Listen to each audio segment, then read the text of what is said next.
Investor, educator, and author Robert Kiyosaki has changed millions of lives all over the world. His book, Rich Dad, Poor Dad, has been on the New York Times bestseller list for over 5 years. We all know that the gap between the haves and the have-nots is growing, and Social Security and Medicare are in a financial mess, and just affording to live is getting expensive. So how does a person get ahead financially?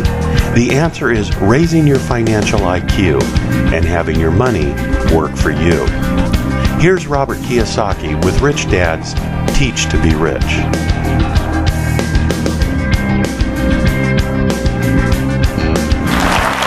Thank you. Thank you very much. Thank you. Thank you. Thank you. You're very kind. Thank you. Please take your seats. Thank you. May I see a show of hands? How many people have already read Rich Dad, Poor Dad?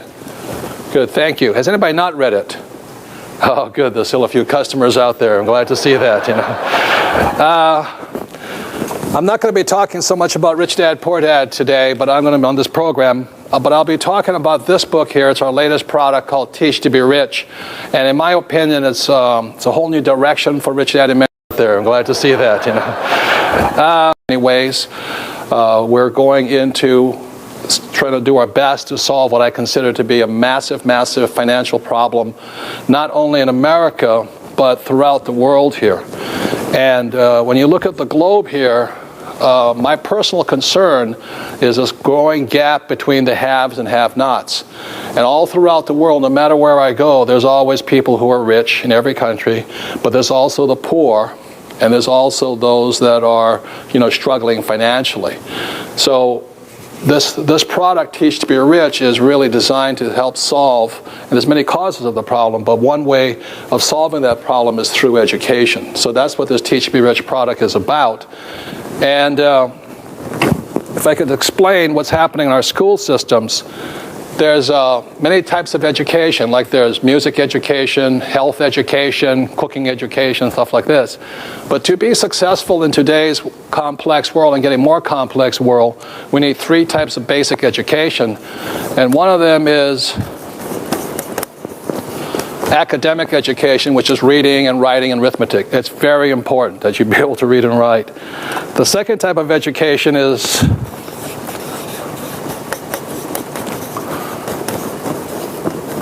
professional education. And when I was in school back in the 60s, if you did really well, you were A's, then you went to become a doctor, a lawyer, an accountant. Since I wasn't an A student, I didn't go to those professions and things like this.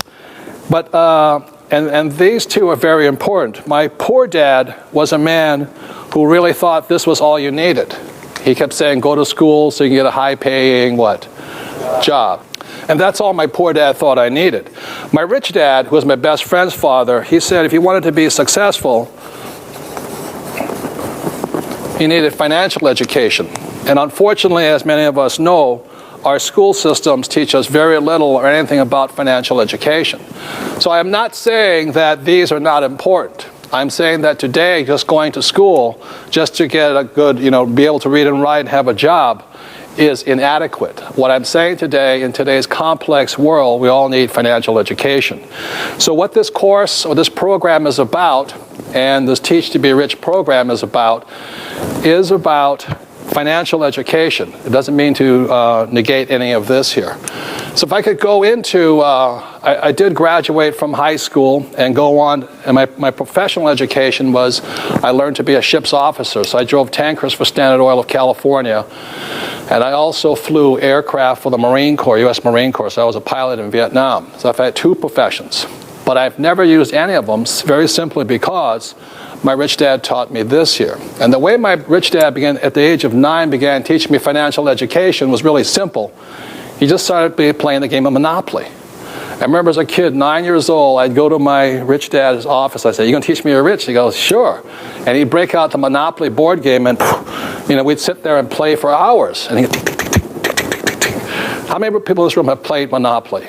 Good. And I sat there, and then I'd go home, and I'd say to my poor dad, the school teacher, I said, guess what I did today? I said, I played Monopoly. And he goes, oh, what a waste of time.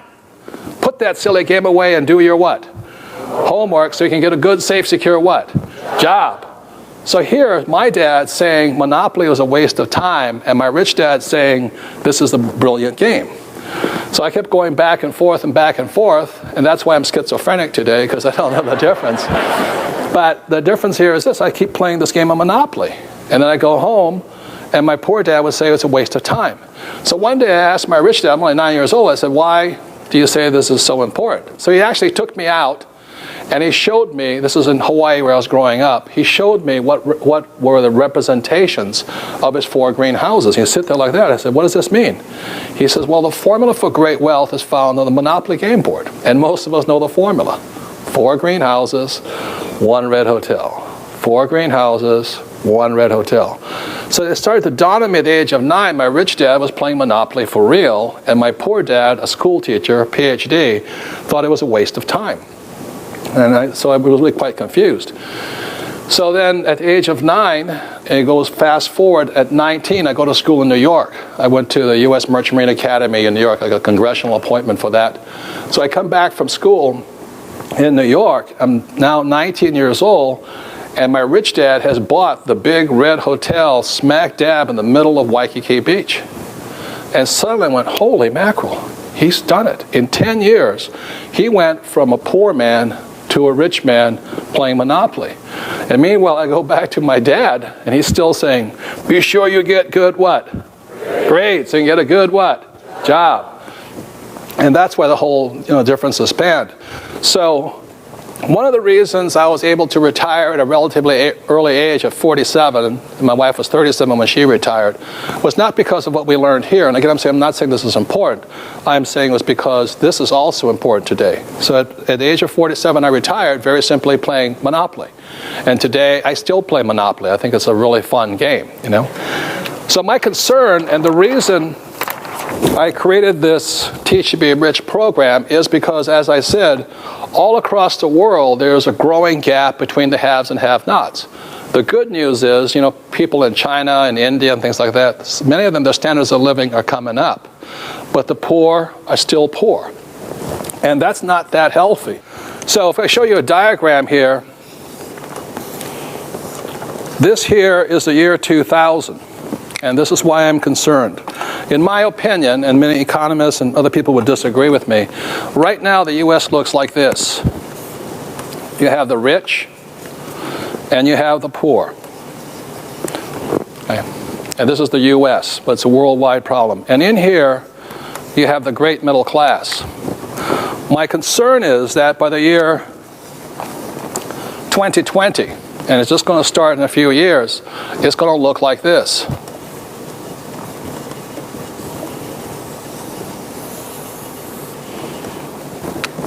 In a few years, due to a lack of financial education in America, I predict that there will be more rich, and I intend to be one of them, but there will also be more poor. There will be an increasing number of poor. How many people know family or friends or co-workers who have nothing set aside for their retirement? Good, thank you. And that's what I'm concerned about. And what I'm really concerned about is this, I've been going into it as time goes on, is one of the reasons this problem happened is very simply because our school system still teaches us nothing about money, and people like my poor dad, a school teacher, always said the government should take care of you. And our problem right now is in America, from presidents on down, there are millions and millions and millions of people who are on the government handout. I mean, Clinton is on the government handout, every senator is on it, military officers, firefighters, soldiers and everything, they're all on this government handout. And what I'm concerned about is America, which is a great rich country, will soon become a very poor country. Does that make sense, you guys here? And the reason we become poor is simply because we have so many people, not just poor people, expecting the government to take care of them. The concern here is this. This here is the middle class. And these are the guys that are going to pay for these guys here. Does that make sense to you? And I can hear some of you saying, well, it's not my problem because I'm still young. How many people in this room were born after 1964? Good. I want to thank you because you're the ones to be paying for my retirement. And these are the people that pay the taxes. So the reason I created Teach to Be Rich here is very simply because I predict, and I could be wrong, like in the next 20 years, even though it's a worldwide problem of this gap between the haves and have-nots, even in the richest country in the world, in the next 20 years, we're going to see a transfer going this way. So you'll see more rich people in America, but you'll also see more poor people. And in my opinion, what got us into this problem of this so many poor people in the richest country in the world is because we have a lack of financial education. In my opinion, the way out of the problem is also to increase financial education. So the reason I created this product here, and again, I'm not blaming school teachers. It is a system of education that has not, supported this here, and I think it's by design here, that we need this. So I'm asking every one of you at home and in this audience today is to consider it, is to learn to teach other people to be rich. And the reason we created this product is because I became a rich person by teaching. I've been teaching now since 1980, and but not in the school system. I wouldn't work for that pay scale. And I make millions of dollars a year as a school teacher. But the main reason is not so much to make myself money. The main reason I found teaching to be one of the best professions of all, and I didn't come across my profession until I was 40 years old, because I hated school.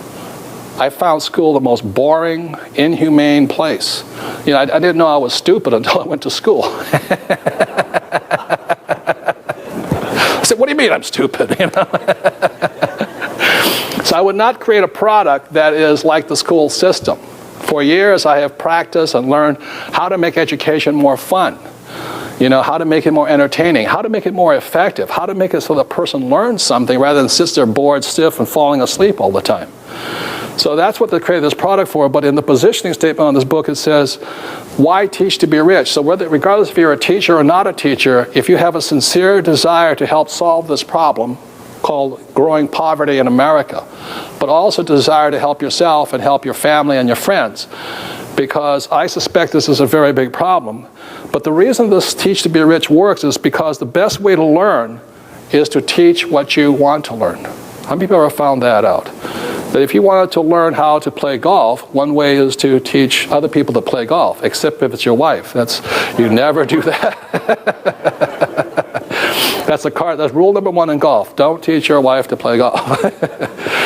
But anyway, one of the best ways to learn is to teach. And the second reason for this product is, and the best way to get rich is help other people to get rich. Does that make sense to you guys here? So this is a product. It comes in basically 3 different parts. Number one, I'll go into the macroeconomics, because although I didn't do well in school, I did like history. And I studied history. For some reason, I really enjoy history. And that was one of the only few subjects I got A's in. The second part of this book here is, it's about education, is how we learn. And again, I'll say it, I would not ever ask anybody to teach the way our school system teaches.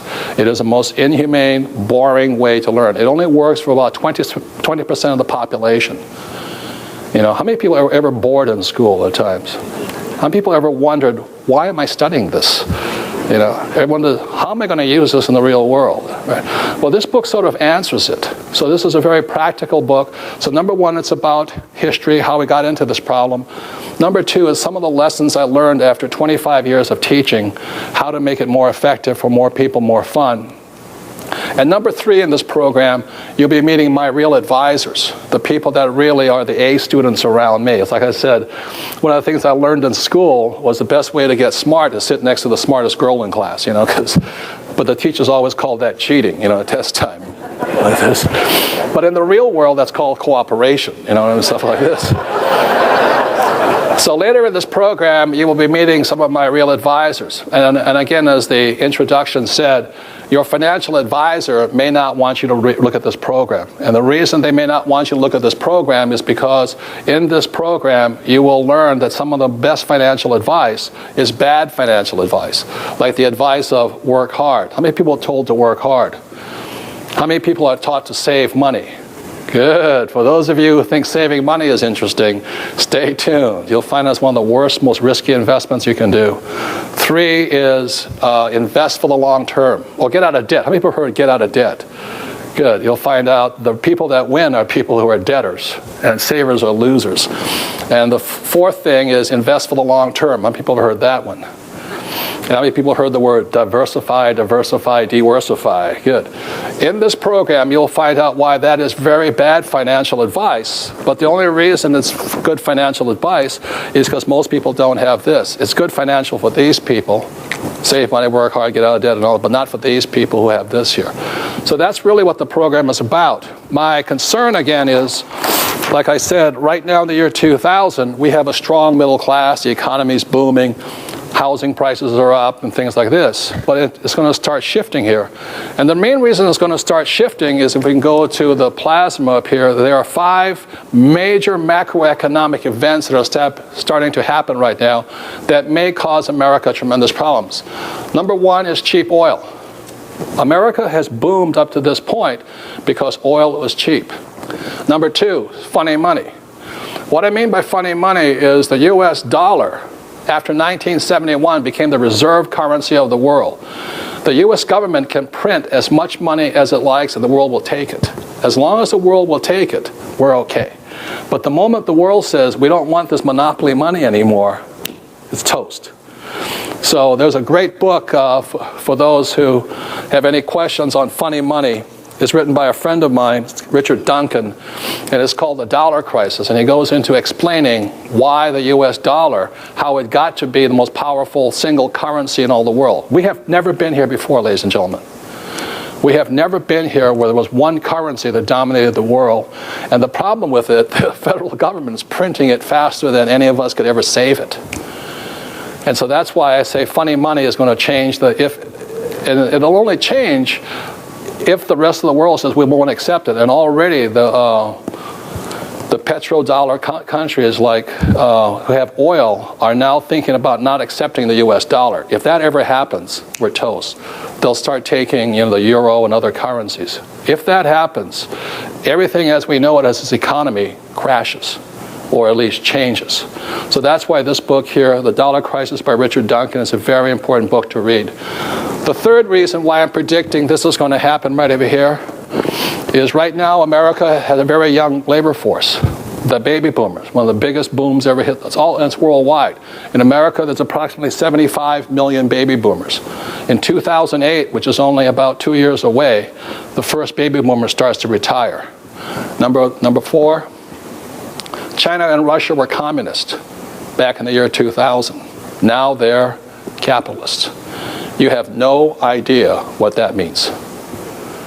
You have no idea, because the oxymoron is something like military intelligence, postal service.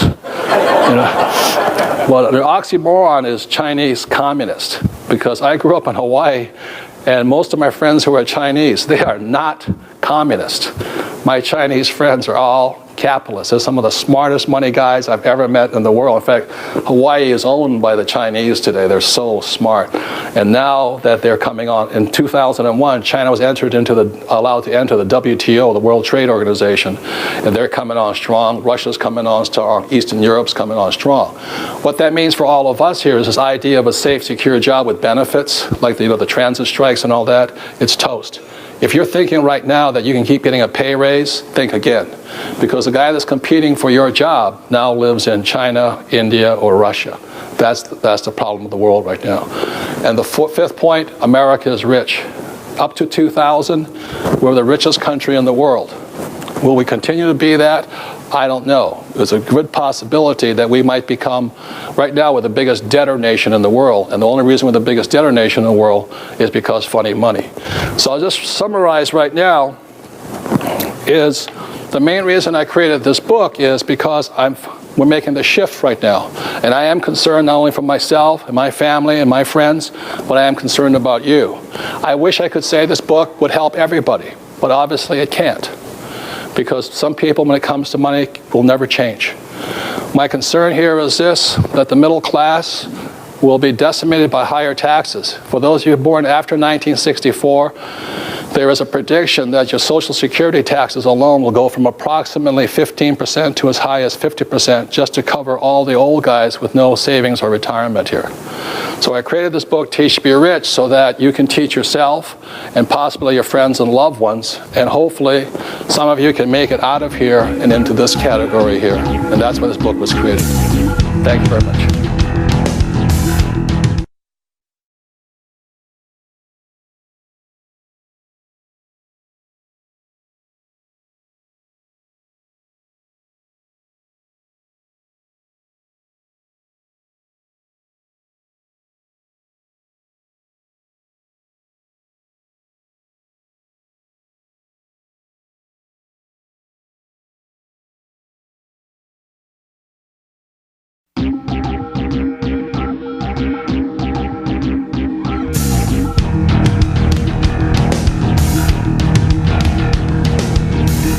Investor, educator, and author Robert Kiyosaki has changed millions of lives all over the world.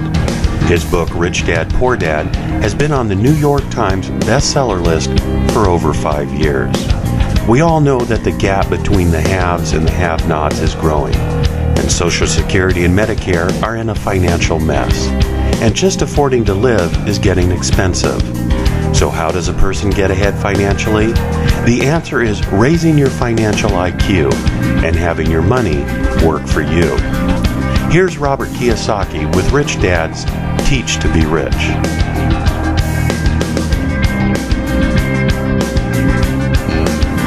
So welcome back, and before I go into Teach to Be Rich, the program, I thought I'd give you a little bit of my background on Rich Dad, Poor Dad for those who may not have read the book.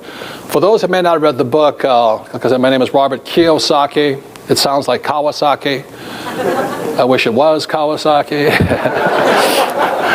I'd be a worthless playboy in Tokyo spending daddy's money, you know. Anyway, I'm fourth generation Japanese American, which means I don't speak Japanese, or at least that's my excuse. And the reason I say that is almost in self-defense, because a lot of people have studied Japanese and they come up to me at the breaks and go, "Hi, yes, ho, yo, yo, yo," and I go, "I have no idea what you're talking about." You know, I barely speak English and things like this. Anyway, so I was raised in Hawaii, went to school in New York. Interesting thing is this book has now been on the New York Times bestseller list for over 5 years. Only 2 other books have been on that list longer, and one of them is The Joy of Sex, which I don't know if I'm ever going to pass, but anyway, it's a tough subject to compete against. But the reason it's kind of interesting that it's on the New York Times bestseller list, you know, because anybody who makes the list for 1 week is considered good, but 5 years is almost unheard of. But as I flunked out of high school twice, simply because I couldn't write. And it's not that I couldn't write, my teacher did not like what I was writing.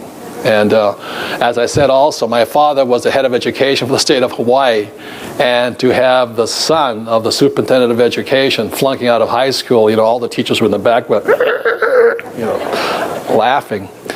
So I flunked out when I was 15, and I flunked out when I was 17, again for the same reason, because I couldn't write. And it was not that I couldn't write, the teacher disagreed with what I was writing. You know, so the definition of, I learned very early on that the definition of intelligence in school is if you agree with the teacher, you're intelligent, and if you don't, you're an idiot, you know, things like this. So I rarely agreed, especially because I had 2 dads, because my poor dad always said go to school and get a job, and my rich dad would say you won't get rich that way. So that was kind of the paradox. My rich dad was my best friend's father, and although he was a man who started with nothing, he became one of the richest guys in Hawaii. So Rich Dad, Poor Dad is this very simple story of what 2 fathers tell their sons about money. And as you know, for those, how many people were told, go to school and get a job? And what my rich dad said, that's not the way you do it. So the book has been fairly controversial, but fundamentally what this book is about the subject of accounting and financial literacy, and why the rich are getting richer. That's what this book is about. And the reason I mention accounting is I did go to business school for about a semester, and what I flunked out on, again, was accounting. You know, it was the single most boring subject I had ever studied. You know, I used to wake up in accounting class, and my print was all blurred. And the reason it was all blurred is because I was drooling on it, you know, things like this. So for me to have written a book on accounting is quite, probably my accounting teacher and my English teacher are just, that guy, he did it again, So that's why I'm really happy to have my business partner, Sharon Lecter, as my co-author on this, because she's a CPA. So all you A students out there were, well, how can you write a book on accounting? My co-author is a CPA, so that's how it's covered here, okay, guys? The last thing about my poor dad was a very highly educated man, great guy, and he also ran for lieutenant governor of the state of Hawaii. And he ran as a Republican, which proved he wasn't that smart. But the reason I say that is Forbes magazine calls Hawaii the People's Republic of Hawaii. And it's been democratic for years, except until just recently. So my father was courageous enough, which I really respect him for. He was courageous enough to run against a very corrupt government, a government that believed in stealing and giving to themselves, And it's still, as we all know, that's part of government. And it's take from the taxpayer and give to your friends. So my dad actually had the courage to run against the governor. And because he ran against the governor in the 70s, the governor said he'll never work in the state again. So I have a tremendous love and respect for my dad because he's a man who stood up for his principles. The other thing, too, is I went to Vietnam twice, once in 1966 and then in 1970s. And the reason I went to Vietnam was even though I was draft exempt because I was working for Standard Oil. If you work for oil, you don't have to go to war. And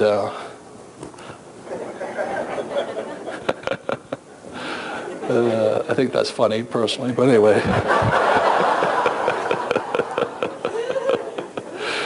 Anyway, so I went to Vietnam because both dads, my rich dad and my poor dad, said it was a son's duty to fight for his country. So both my brother and I went to Vietnam twice, and I flew helicopters in Vietnam. And when I came back from Vietnam, that's when I decided I was going to listen to my rich dad and not my poor dad, because my poor dad always said to me, go back to school, get my master's, get my PhD. And I said to my dad, what? Go get my master's and my PhD? He says, yeah, and then what? He says, then get a job with the government. I said, Dad, I think I'd rather go back to Vietnam. It's more honest. Anyway, so that's what Rich Dad, Poor Dad's about and all this. So going on, I'll quickly go into what my rich dad taught me, and it's really quite simple. Again, it goes back to my rich dad focused on financial education. And what he said was the key to being rich had nothing to do with money. He says what made a person rich or poor was their vocabulary or the power of words. So very simply said, he said that words either made you rich or poor. And he said the problem with education is that each of us as human beings has command of about 2 million, well, the English language is approximately 2 million words total. And each of us has command of about 5,000 words, that's all. So if you want to increase your wealth, simply increase your vocabulary.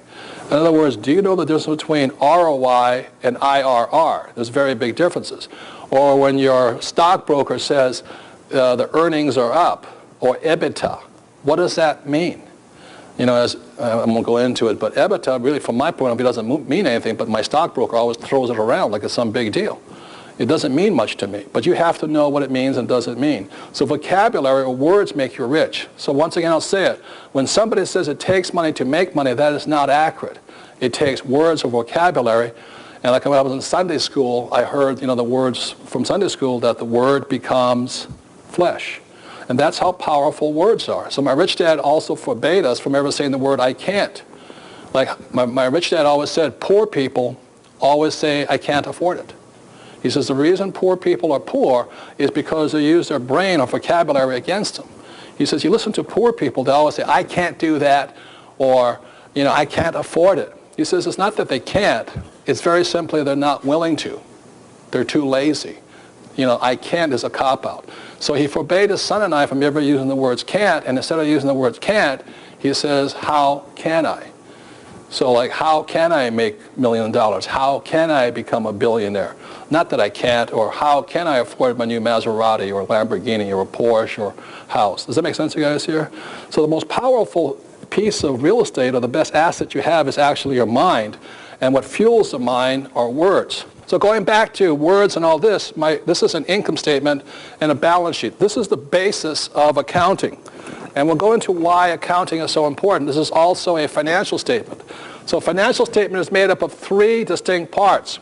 One is an income statement, which says income and expense. The second is balance sheet, which is assets and liabilities. And there's a third document that's also important. It's called the statement of cash flow. And my rich dad used to say this word cash flow was one of the most important words an investor needed to understand, was where was the cash flowing. So there's 3 documents. My poor dad, because my poor dad always said to me, he says, our house is an asset. How many people have your parents that say that to you, or you say asset? And my rich dad would say that's why he's poor, is because he may be a PhD in education, but he is not very smart financially. He says he's using the wrong word to describe his house. So very simply, it goes back again to words. And my rich dad said assets, the definition of an asset is something that puts money in your pocket regardless if you work or not. So this is the cash flow pattern, this here, of an asset. So whether you work or not is putting money in your pocket. And a liability, then, is something that takes money from your pocket. So repeat after me. Assets put money in your pocket. What do assets do? Put money in your pocket. And what do liabilities do?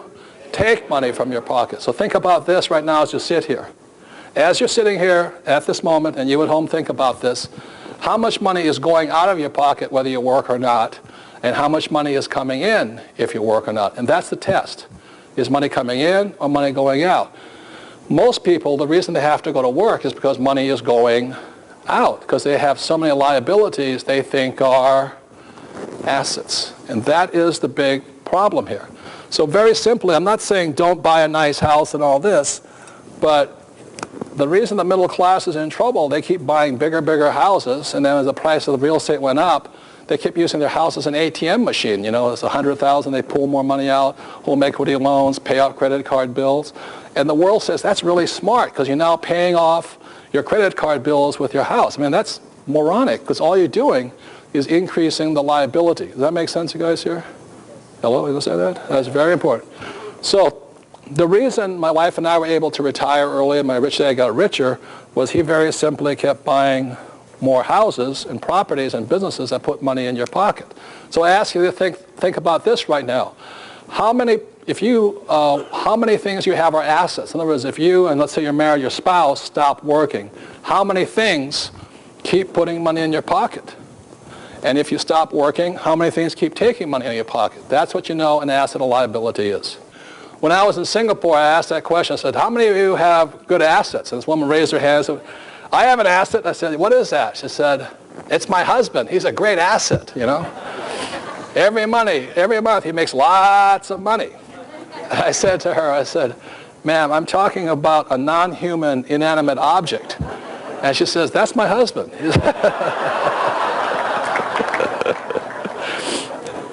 So the point here is this, I'm not pushing real estate. Anything that puts money in your pocket, we'll be discussing some of those things that put money in your pocket. For example, you know, most people, their car is a liability. But if I use that same car as a taxi, that same car could then be an asset, okay? Well, we look at these books right here.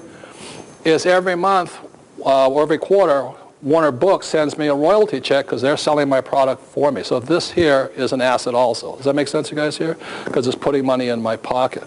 So that's very simply the difference. Okay. So that's the difference between assets and liabilities. Now, the big test here is this. When a banker looks at, you know, the bank, when you go to see your banker, as my rich dad said to me, my banker has never once asked me yet for my report card. My banker has never asked me, he said, Robert, did you have good grades? How many people have ever had your banker ask you for your grades? Some of you have. Interesting banker. My banker's never asked me what school I went to. When you go to see your banker doesn't really care about how academically smart you are. What they want to see is how financially smart you are. And the only way a banker can measure your financial IQ is by looking at your financial statement. Now, if you don't have a financial statement, and a lot of people don't because they don't know what it is, then they ask for a credit report. And I don't have a credit report because I have financial statements. If you're going to play the game of money, you really do need to have financial statements. That's a very big difference here. If you don't have financials, it means that you're not serious about money. So when a banker looks at your financial statement, this is your report card.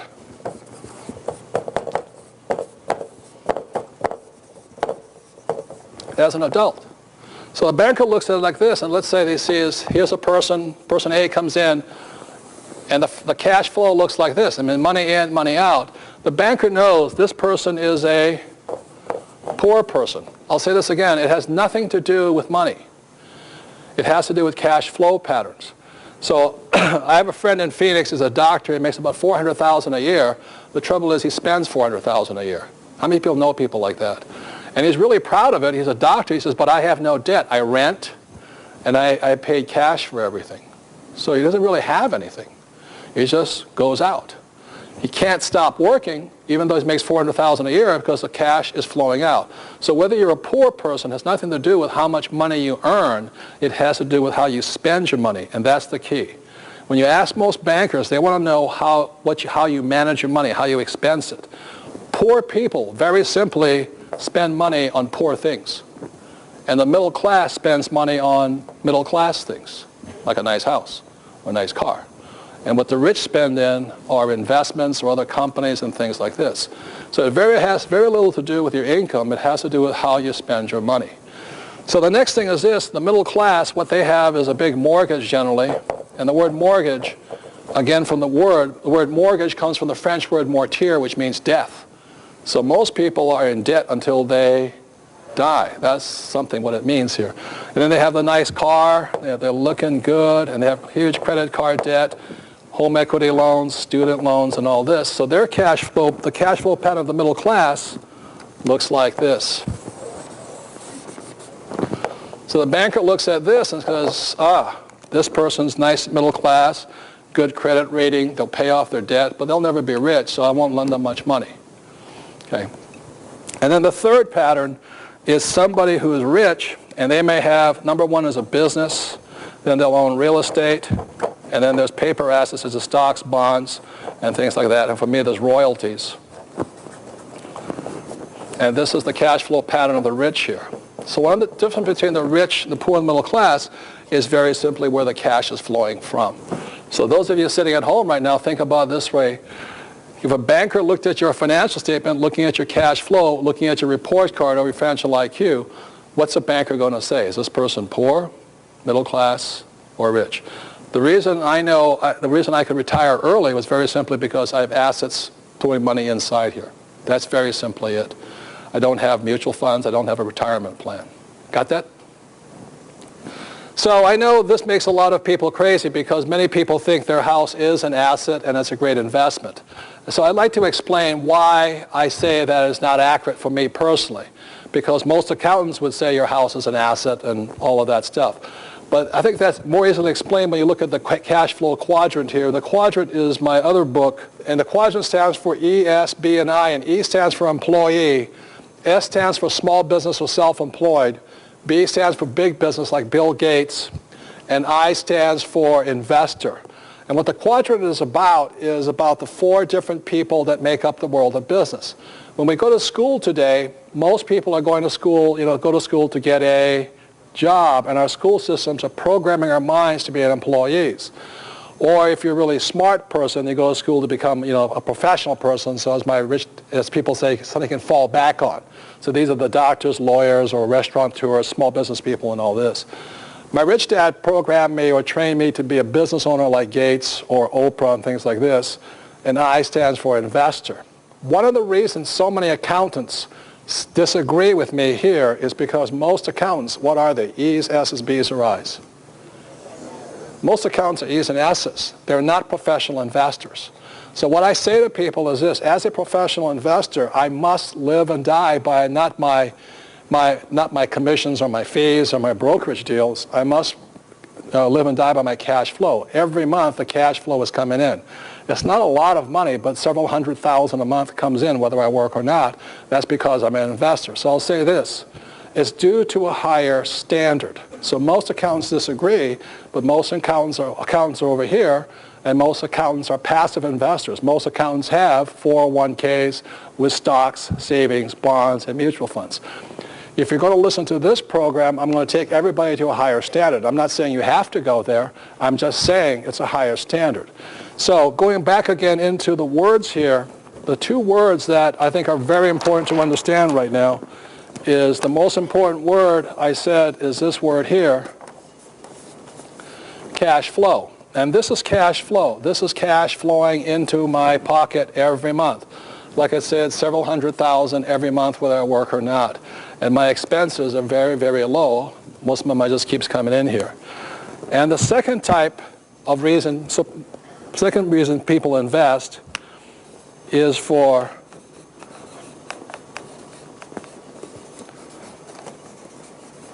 capital gains. Now, capital gains, what that means here is that you buy, let's say, a stock or a piece of real estate, and the price goes up. So let me show you this.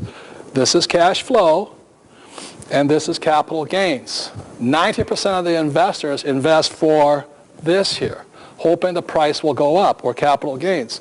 And that's why so many investors think investing is risky, because they have this little crystal ball, and they're asking not investors, but salespeople, or employees of big Wall Street companies and all this, what do you think the market's going to do? You think it's going to go up next year? Or if you're in real estate, I bought this house for $100,000. It went up to $200,000. Should I sell now and all this? They're playing crystal ball stuff. And those are people for capital gains. I do this occasionally, but primarily I invest for cash flow. And as I said, it's a higher standard. It is harder. Please hear me. It is harder to get cash flow. This is easy. This is a walk in the park. The average person will buy a house and say, I bought a house for $500,000 and it already went up $100,000. I said, how do you know that? Well, my broker told me. Does that make sense to you guys here? It's BS, blue sky. It's not real. But that's where most people are. It's really tough to get cash flow. I mean, from my experience, I have to work really hard to get cash flow. I have to be a better investor. So the reason most accountants say your house is an asset and all this stuff, or this is fine according to generally accepted accounting practices, GAAP accounting, is because most accountants and brokers, salespeople, are over here. But if you're going to play over here, it's a higher standard. So the reason people say your house is an asset is very simply explained like this. When your banker says your house is an asset, you have to look at this. A financial statement there have to be two of them. You can't just have one. So let's say you're Mr. and Mrs. Middle Class and you buy yourself a house, and what you have here is a mortgage. Like I said, mortgage comes from the French word mortir, which means death. There it is. Now, for something to appear in the balance sheet, it must balance. So you can't have this balance on the same sheet. The only way it balances, it can't balance on your sheet. It has to balance on somebody else's financial statement. So your mortgage shows up on your bank's financial statement over here. Same mortgage. So over here, it's a liability, but over here, it's an asset.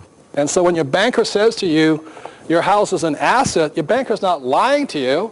The banker's just not saying whose asset it is. It's their asset. The way you know that it's an asset, again, going by the litmus test of this here, very simply, assets put money in your pocket and liabilities take money from your pocket. That's the test. That's the true definition of the words. You must use the right words. So my poor dad used the wrong words. He called his house an asset when it's really the bank's asset. So what happens here is the money comes in, hits the mortgage, it comes out the expenses, goes here, goes in here. I mean, it doesn't go here, it goes straight up here. So the cash flow here is flowing out, which makes it a liability, but the mortgage over here is flowing in over here, which makes it an asset. And that's how you know. When you look at a regular financial statement, this is the most important line right here. Not how much money you earn, but the income coming in from your investments. That's what I'm looking at here. So that's the reason why I invest for cash flow and not for capital gains. Capital gains is gambling. It's gambling.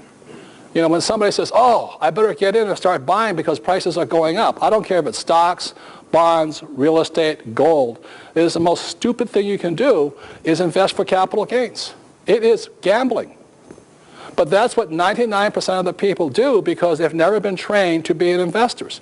They don't invest over here. every month, I must have cash flow because I am a professional investor here. Does that make sense to you guys here? Where the passive investor, I'm an active investor. The passive investors are this. It's called this here. Oh, I hope the market goes up. I hope it goes up. It's going up. Oh, yes. You watch CNBC. Oh, market's going up. Oh, the Dow's up today. Oh, good, good, good, good, good. Yeah, loser. Yeah, geez. There's nothing wrong with capital gains. When I invest, I first invest for this, and second, I want this. In other words, I want both. The average person is just happy with one. But to get both, you have to be a better investor, and most of these people haven't got the financial training to do that. So that's why accountants and lawyers and all that will say, well, don't listen to Robert, or especially your stockbroker will say, don't listen to him, or your real estate broker says, oh, don't listen to him. You can't get cash flow off of real estate. You know, because they're brokers. They're broker than you are. They need the commission. You know, they're not living off of, they're living off of, most brokers are living off of commission here. Whereas an investor is living off of cash flow here, and the gamblers are going for capital gains. And that's how you can see it. Once you can see it, you can see it all the time here. So the last thing is this, don't just take my word for it. This is what Warren Buffett says about people who invest for capital gains. They hope the price is going to go up, uptrend stuff. Warren Buffett says the dumbest reason in the world to buy a stock, and this applies to real estate or anything, or gold or oil, the dumbest reason in the world to buy a stock or anything is because it is going up in price. That's what it means. And what Buffett is saying here is that most people are investing for this, where if you really want to be a professional investor, you're investing for cash flow. So one of the reasons I created Teach to Be Rich here is very simply because once a person gets into one of these patterns, it's really hard to get out. It's like a rut. So before a person, can change anything, they've got to change, what's behind their ears. Or if I could say, as I said, I can tell whether a person's going to be rich or poor by their expenses really, really quickly. Poor people simply buy poor things. Whereas I was answering a question earlier, I was talking about, as a rich person, what I buy first are assets. I don't buy liabilities. My assets buy my liabilities. For example, when I wanted to buy another Porsche, I bought a piece of real estate, and the cash flow from that real estate pays for my Porsche. What the middle class, and the reason they're middle class, is the first thing they buy is lifestyle things. They want the nice house and the nice car. I have gone without eating, and I've gone without the nice house, because assets are number one here. And so what makes a person rich, poor, middle class is what is number one for them. For the poor, number one is just pure survival. For the middle class, it's looking good, keeping up with the Joneses. And number three are assets. And when I talk to a person, I can tell really who they are simply by what they're buying, but also what it shows up here. So the reason, again, for creating Teach to Be Rich, as well as a cash flow game, is they're designed to bust up the patterns inside your head, because if you don't change the pattern, nothing really changes there. So moving forward, again, because our school systems don't teach us much about financial education, we learn that at home from our parents. So on the plasma screen over here, you're going to find out what the poor teach their kids about money. So the poor, like my poor dad really sincerely, he thought, I'm a good man and the government should take care of people. How many people know people like that? The government should take care of you. And so that's why he believed in a government job. He believed in, Social Security, and he believed in Medicare. But as I'm saying, the reason I created this Teach to Be Rich program, as you're going to see by the end of it, is the debt for a number of people, starting with the president on down, expecting to be taken care of, is going to wipe out a great country, the United States. But as I said, it's also a problem throughout the world, because all over the world, the rich are taking from the poor, actually, through taxes and things like this. So that's what the poor believe in. And what the poor person is, as I was answering your question, is the poor are basically non-investors. Poor just simply believe the government's going to take care of me, or the company's going to take care of me. And that's why they're poor. They have a very poor financial mindset. It doesn't mean they don't make a lot of money. My poor dad made a lot of money. He was a very high-paid government official, but he never invested it because he thought investing was risky. And you'll find out in this program that investing is not risky. The second group is the middle class. What they believe in, this is their financial education, a good education, a high-paying what? Job, a big house. Your house is your most important investment and asset, and they all believe in that. And a pension. And a pension either comes from the government or 401k or something like that, and those people are basically they're passive investors. So they invest, but they turn their money over to somebody they hope and pray is smarter than they are. And unfortunately, most of the time they aren't, because they're turning their money over not to investors, but they're turning their money over to people who are salespeople, not investors. And what the rich believe in, this my rich dad taught me, is number one, he says, be an entrepreneur, like Bill Gates and Oprah, and be an investor, an active investor like Buffett or Trump.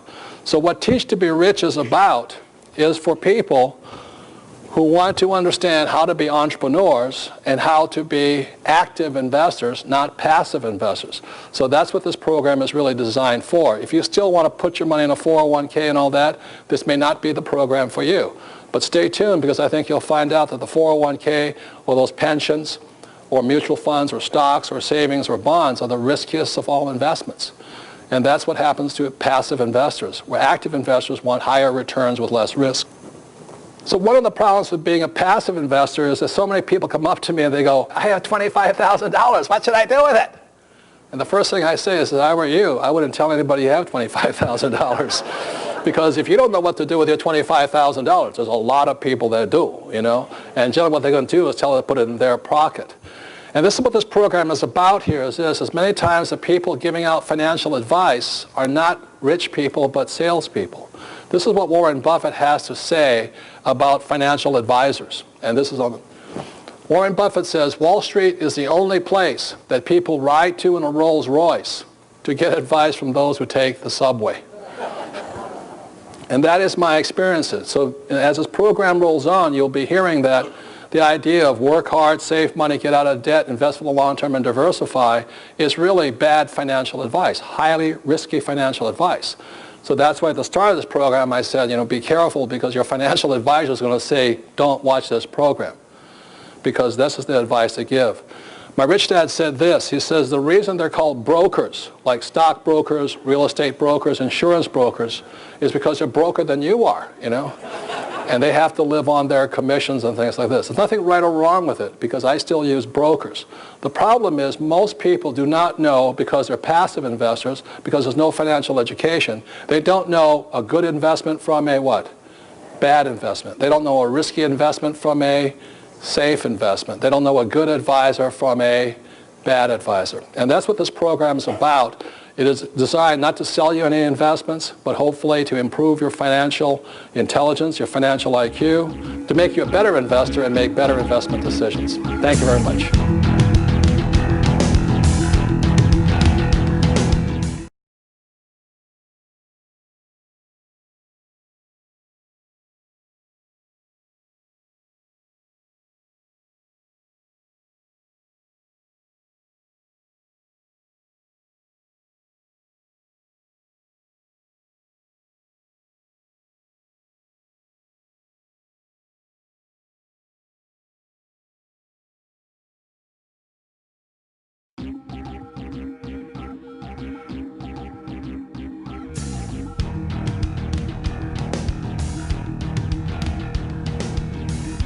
Investor, educator, and author Robert Kiyosaki has changed millions of lives all over the world. His book, Rich Dad, Poor Dad, has been on the New York Times bestseller list for over 5 years. We all know that the gap between the haves and the have-nots is growing, and Social Security and Medicare are in a financial mess. And just affording to live is getting expensive. So how does a person get ahead financially? The answer is raising your financial IQ and having your money work for you. Here's Robert Kiyosaki with Rich Dad's Teach to Be Rich.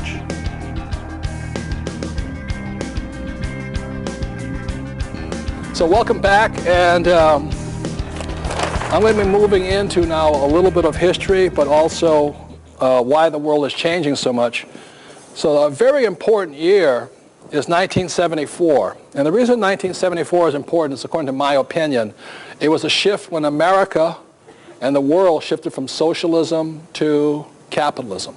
Now, I know most people think America is a capitalistic country, but it's really highly social in that it believes in the government should protect and take care of people. And now moving to capitalism is changing. I'm not saying one is better than the other. I'm just saying it's changing.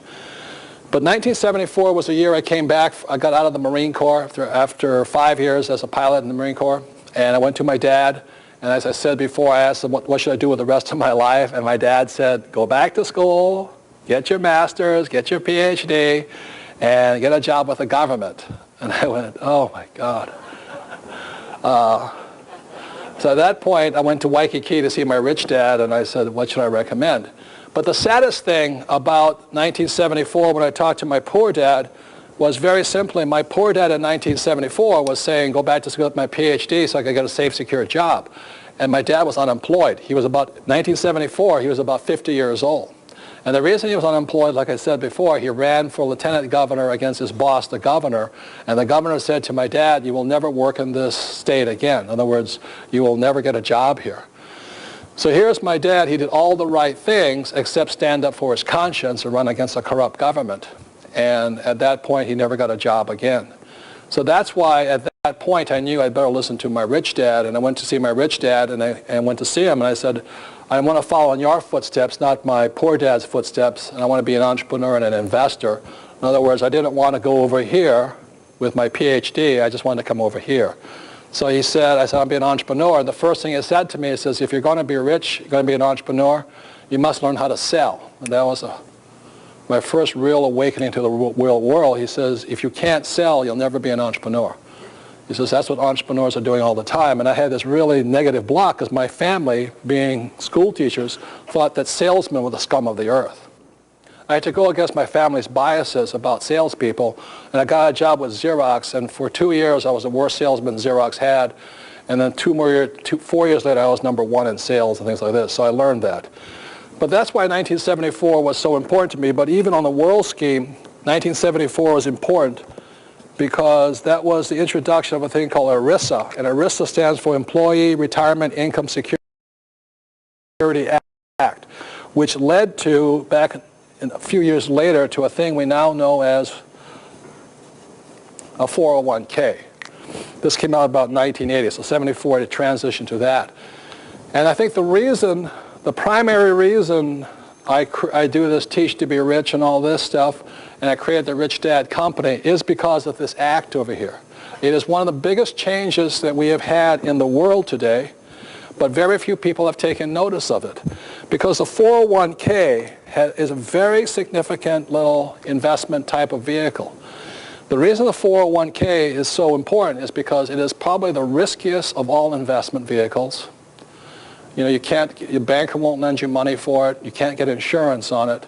And not only that, it only will work for about 20% of the population. If you're making less than $150,000 a year, it is doubtful whether the 401k will provide enough income for you when you need it. So the reason the 401k in 1974 is so significant is that why this is important, like I said, was the shift from socialism to capitalism, 1974. But what it signified was this, was that the companies, the big corporations, were no longer going to take care of the employees. That's what it meant. Up until this point, my poor dad had the right idea. Go to school, and the company and the government will take care of you. 74 was so important because basically the big corporations were saying employees are too expensive, we're not going to take care of anymore. So we're not going to protect the employee. So the employee suddenly had to come from here to over here as passive investors. And they have no financial education, which is really why I'm upset with the school system, because even though the world changed, our school system still teaches us very little about money. And I always say, you know, rich or poor, smart or not so smart, we're all going to use money, so why doesn't the school system teach something about money? But even though the 74 change happened here, nothing happened. And that's, like I say, how many years is that? 25, 30 years ago that change happened. Our schools still do not teach us anything about money. But this is what's happening in America today. USA Today did a survey, and they found Americans' greatest fear is running out of money during retirement. And that fear is now caused by this 1974 change, because people now realize that a 401k is not a pension. A 401k is now a savings plan. And the difference between a pension and a savings plan is this, is pensions will take care of you for your rest of your life. A savings plan will only take care of you as long as you have money in the account. So that's why USA Today found the greatest fear is that. Then the Fox network did the same survey, the one to find out what the greatest fear was. It said, is terrorism a greatest fear or retirement a greatest fear? And what Fox found out, these are approximate numbers, Fox News, they found out that about 22% or 26% thought that terrorism, Al-Qaeda, was the greatest fear. 60% thought that running out of money was the greatest fear during retirement. And the reason that is happening, again, for this change right here. And so that's why I created this book, Teach to be Rich here, and all this, is because there are millions of people who are afraid of running out of money during retirement because our schools haven't picked up the slack of the change of 1974. I believe it is this law change that the reason I created Rich Dad, Poor Dad, the Rich Dad Company, the cash flow games. And in the year 2002, I wrote this book here called Rich Dad's Prophecy. How many people have read this book here? Good, a lot of you have. It's not as popular. This was not a very popular book because this book was written about the 1974 change.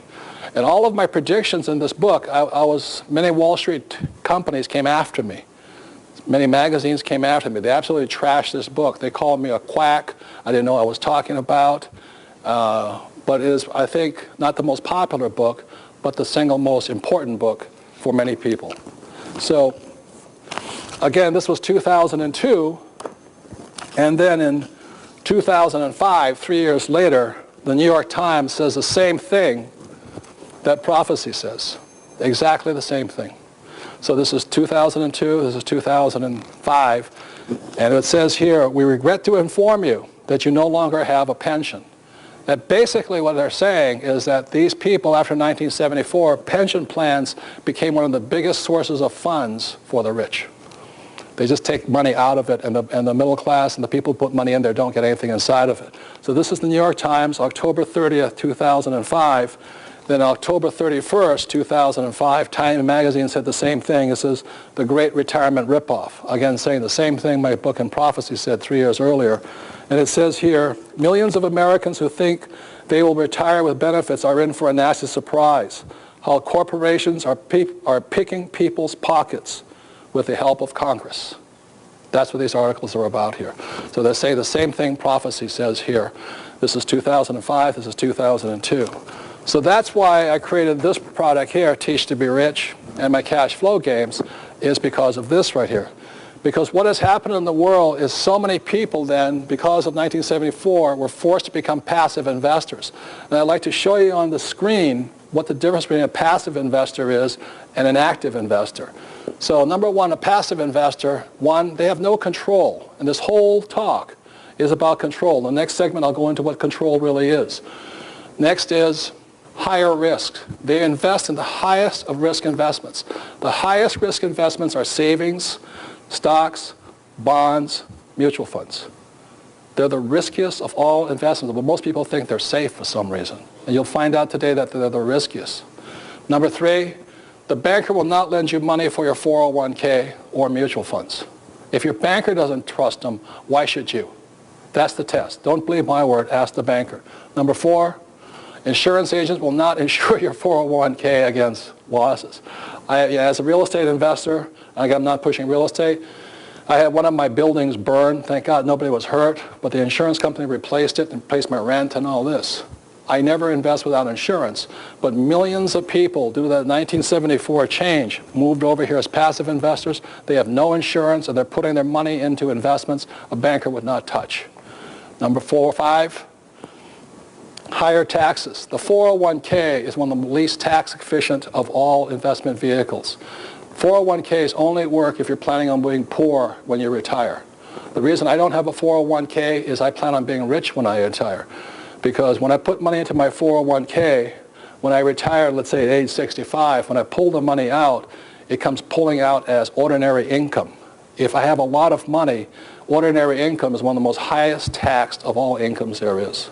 It doesn't make any sense for me because I make so much money, I might be paying 40, 50% tax on that money. I'd rather be in real estate where I can pay zero tax. That makes more sense to me. So that's why I don't have a 401k. And this is all part of the financial education I think they should tell kids early so they don't take a job with a 401k and do something else. Number 6, they always worry about market crashes. You know, they're always worried about it, and they're always asking their financial planner, you know, what do you see in the future? You know, the stock's going up, stock's going down, prices coming up, prices going down. You know, that's gambling. That's not what I do. Number 7 is they have very low returns. This book, Unconventional Success, is written by a man named David F. Swenson. If you don't take my word for it, take his word for it. He's a chief investment officer for a company called Yale University. This guy's a very smart guy. It's a great book. But he says this, that mutual funds have not done any returns over the long term. The reason I'll go into a little later on, the reason mutual funds have not had high returns is because the fees they take out of them. Let me go into that a little later. So if you insist on investing in paper assets, I would buy this book here because it's a great book. But he goes into why investing for the long term in mutual funds absolutely makes no sense even over the long haul because there's almost zero returns in them. Not zero, but very low returns. Number 8, the plan can run out of money. As I said, the problem with the 401k, it is not a pension plan. It is a savings plan. Number 9, you may never retire with a 401k. As I said, the 401k might work for about 20% of the people. As long as you're making over about $150,000 a year, it will not work for those making less than that because you just can't put enough money aside. And that's one of the problems with that. So those are some of the challenges. And what I'll show you the comparison now is between an active investor and what makes an active investor different is that an active investor, number 1, has control. That is the whole crux of this course here. Financial education, financial information means you're taking back control. What people are doing is right now they're going around saying, I got $25,000. What should I do with it? What should I do with it?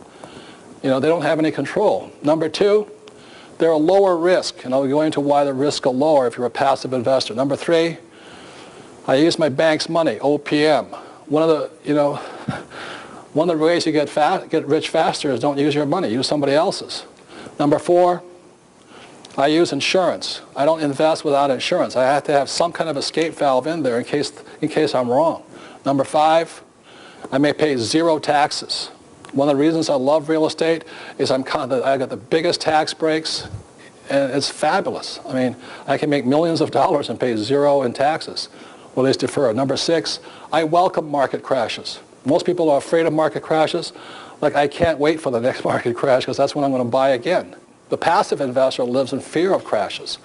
Number 7, there's unlimited returns, and I'll show you a couple examples where I get infinite returns. Number 8 is that I can provide for generations because my wealth is just constantly recurring. I can pass it on for kids and all this stuff. Number 9, I may retire early, and I retired at age 47 because I had financial education and no job. And so those are some of the differences right now. So with that, I'd first like to bring up Scott and Michael come up. Michael's my attorney. He's the author of OPM, Other People's Money. And Scott McPherson and I did this tape, is How to Get Your Banker to Say Yes. So, Michael, would you give a little bit of background on this book here real quickly? Question for you. You find a great deal.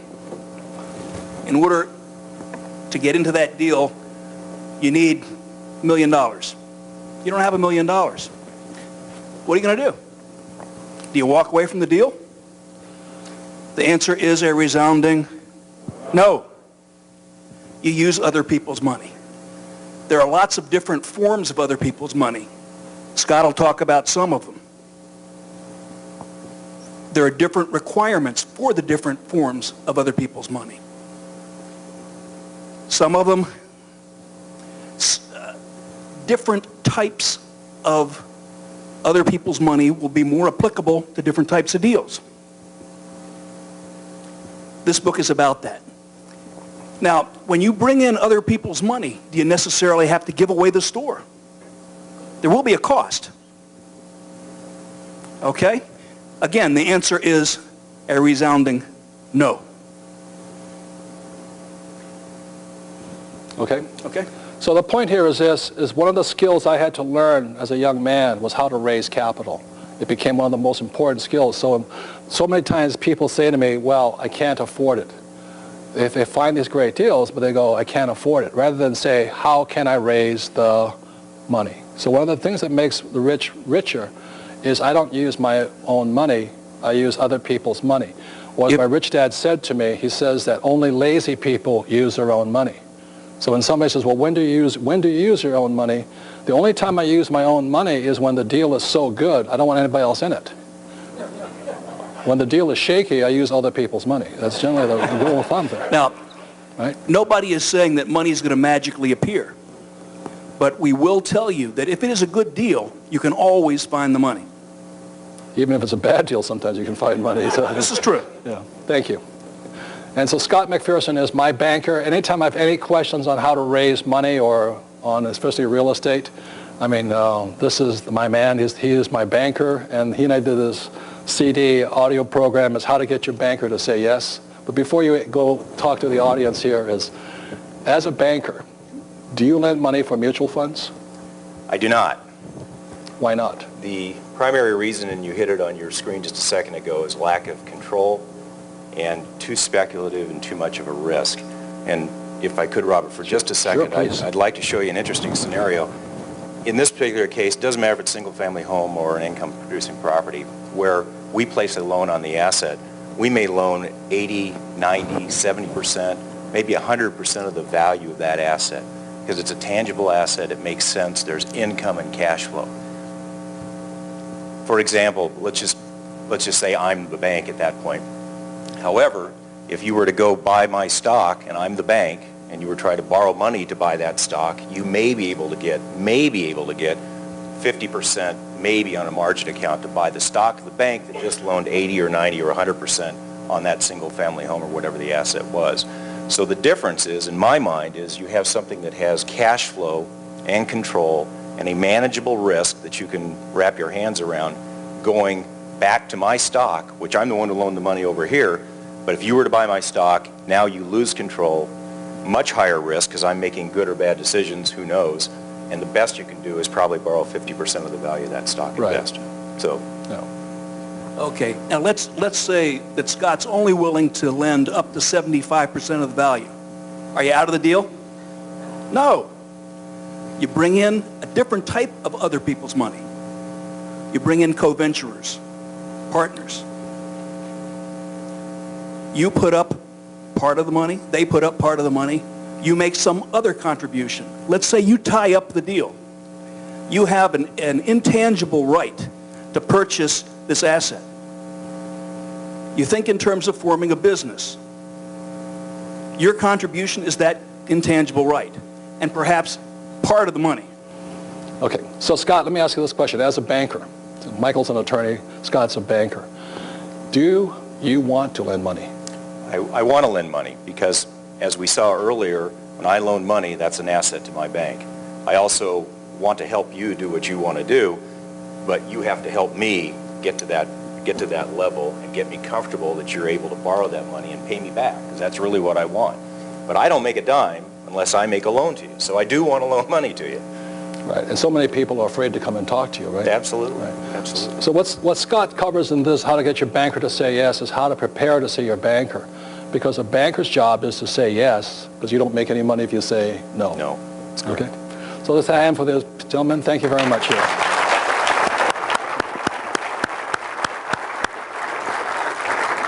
So, in conclusion, I want to say really quickly up here, I'll just show you how this whole thing works.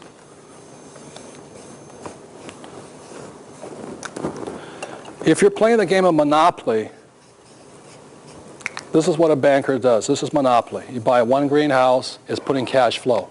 Monopoly teaches you this right here. The difference between cash flow, it took it to the next level of understanding this. I'll just show you how unrisky, if you're an active investor, is. Like, I don't like savings, stocks, bonds, mutual funds, because the risk is so high. My banker won't lend me money on it. This is a land deal that Kim and I just did a few months ago, and it's really quite a simple deal. And when somebody says things are risky, I don't know where the risk is. It's 10 acres of land. The price was $100,000. The reason I use this example is most people can afford $100,000. Okay. Now, the reason I bought this property is very simply when I looked at the listing agreement, again it goes to the words, it had the 2 letters MH on it. Now there's a lot of land around this thing. That what made this land more valuable than the rest? What made it more valuable was the words, MH. MH stands for manufactured housing. When I saw that, I dropped to my knees, again broke out the rosary beads and said, thank you. Because the words made this more valuable than all the other land around it. Why that made it valuable is that because manufactured housing means, let's say I could break 10 acres into 50 lots. And I sell each lot for $25,000 each. The stepped up value on my property then is $1.25 million. How many people would pay $100,000 to make $1.25 million? That's how simple it is. Where's the risk? You know, and the reason I say it's an infinite return is the moment I found this deal, naturally my friends who can't find a deal wanted me to give me the money. So let's say I gave them the money, so I have zero money into it. I give them half the deal, which means I make about $500,000. So I make $500,000 on zero of my money. I use other people's money. And that means my return is infinite. Does that make sense to you guys here? Nothing to that. I don't know where the risk is. So when people say to you investing is risky, generally it's one of these people over here who is not an active investor. This is done all day long. It took Kim and I about 20 minutes to find this thing. We saw it there, bam, done. It's not a big deal. It's not a Donald Trump deal. But $1 million is $1 million. You can still spend it that well.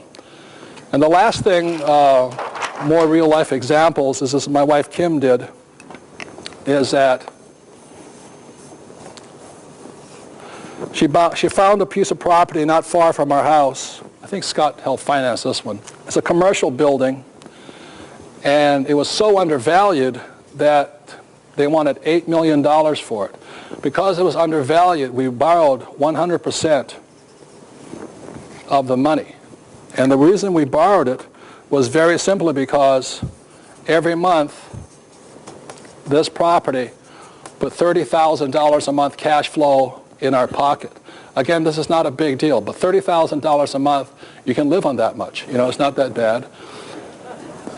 But the reason I use this deal as and we do about 1 or 2 of these a year. And it's not that hard to do. But the beauty of this is the banker gave us all the money here. It took us, like Michael says, 2 different levels of financing to do it. So we got 100% financing. Now, the reason I say this is to all the people who are the savers of the world. I ask this question: how long would it take you to save $8 million? And one of the reasons the rich are getting richer is because they know how to use other people's money or debt to move forward here. So it's not $8 million for the savers. A saver would have to save approximately $16 million to get this kind of level money, because the government's going to take 50% of it. The beauty of using debt financing or equity financing, things like this, is please listen to this, all you savers of the world. You're not going to get ahead by saving. A people who is borrowing and understands how to be a professional investor, it took my wife 2 weeks to find that money. And I asked the average saver of the world, how long will it take you to save that much money? For most people, $8 million or $16 million might take a number of years. Okay. And then the deal's gone. So the moment Kim found this deal here, she just tied it up, and that was the money. So the savers lose, the debtors win. And that's one of the big differences of learning how to use other people's money, how to have a friend like Scott McPherson or Michael Lecter on how to borrow money and things like this, because the savers are losing big time right now. So before we go into the next subject, I want to bring up my one of my best friends, but also my investment partner in real estate, because, you know, the question I was asked during the break is, how does a person find a deal that cash flows? And I hear that a lot from people, especially now that people are coming into the market late. But there's still millions of deals around that you can find that cash flow. So before I answer that question, I'd rather bring up my business partner here. He's author of the ABCs of Real Estate Investment. It's Ken McElroy. It's a big hand for Ken, please. This is his book. Why don't you give a little bit of your background before we go on? Sure. Well, like many of you, I started off investing in one single-family home and condos primarily, and then eventually started buying larger and larger properties. And I've been in business for a little over 10 years. We have two construction companies, 2 management companies. We're developers. We have a short-term housing company and a realty company now that feeds our company, which we bought last year about $150 million worth of real estate for all different kinds of things. We develop it, we buy it, we enhance them. We're doing some condo conversions all over the West Coast. So primarily that's what I do now. I have a large presence throughout the West. We have about 250 employees now and offices throughout the West Coast. And my partner, Ross McAllister, primarily handles the construction, and then I handle the management operations. So this is my question to Kenny, because so many people say, well, how do you find a great deal?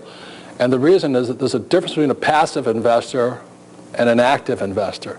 Passive investors, because they're basically, either they cannot see the deal, or they wouldn't know a good deal if they saw it, or they're basically lazy. They just go to the broker, the financial planner, or somebody says, do you have an investment for me? And naturally they do. It's generally mutual funds, stocks, or bonds, and they're always readily available. Real estate is different because you have to really look, or even in stocks you have to look really hard. So my question to you is this, is how many deals do you look at a week? I personally look at least 30 a week, probably. I look at 4 or 5 a day, I bet. And they take me anywhere from 5 to 10 minutes each because I know what to look for. Right. And how many of them are bad? 30? 30. And I think that's the biggest difference, is that, to find this deal over here, I probably looked at 100 deals. And then one day I stumble along, and there it is, sitting there. I mean, this is what they call a no-brainer, right? Well, part of looking at deals is part of your financial education and understanding all the different parts of the deal. And that's really where I get my education, as Robert does too. Some of them are land, some of them are retail, some of them are office, some of them are multifamily. And so through that process, you learn quite a bit when you make a phone call or ask questions. And then eventually you find something like this. Yeah, we're looking constantly. That's what an active investor does.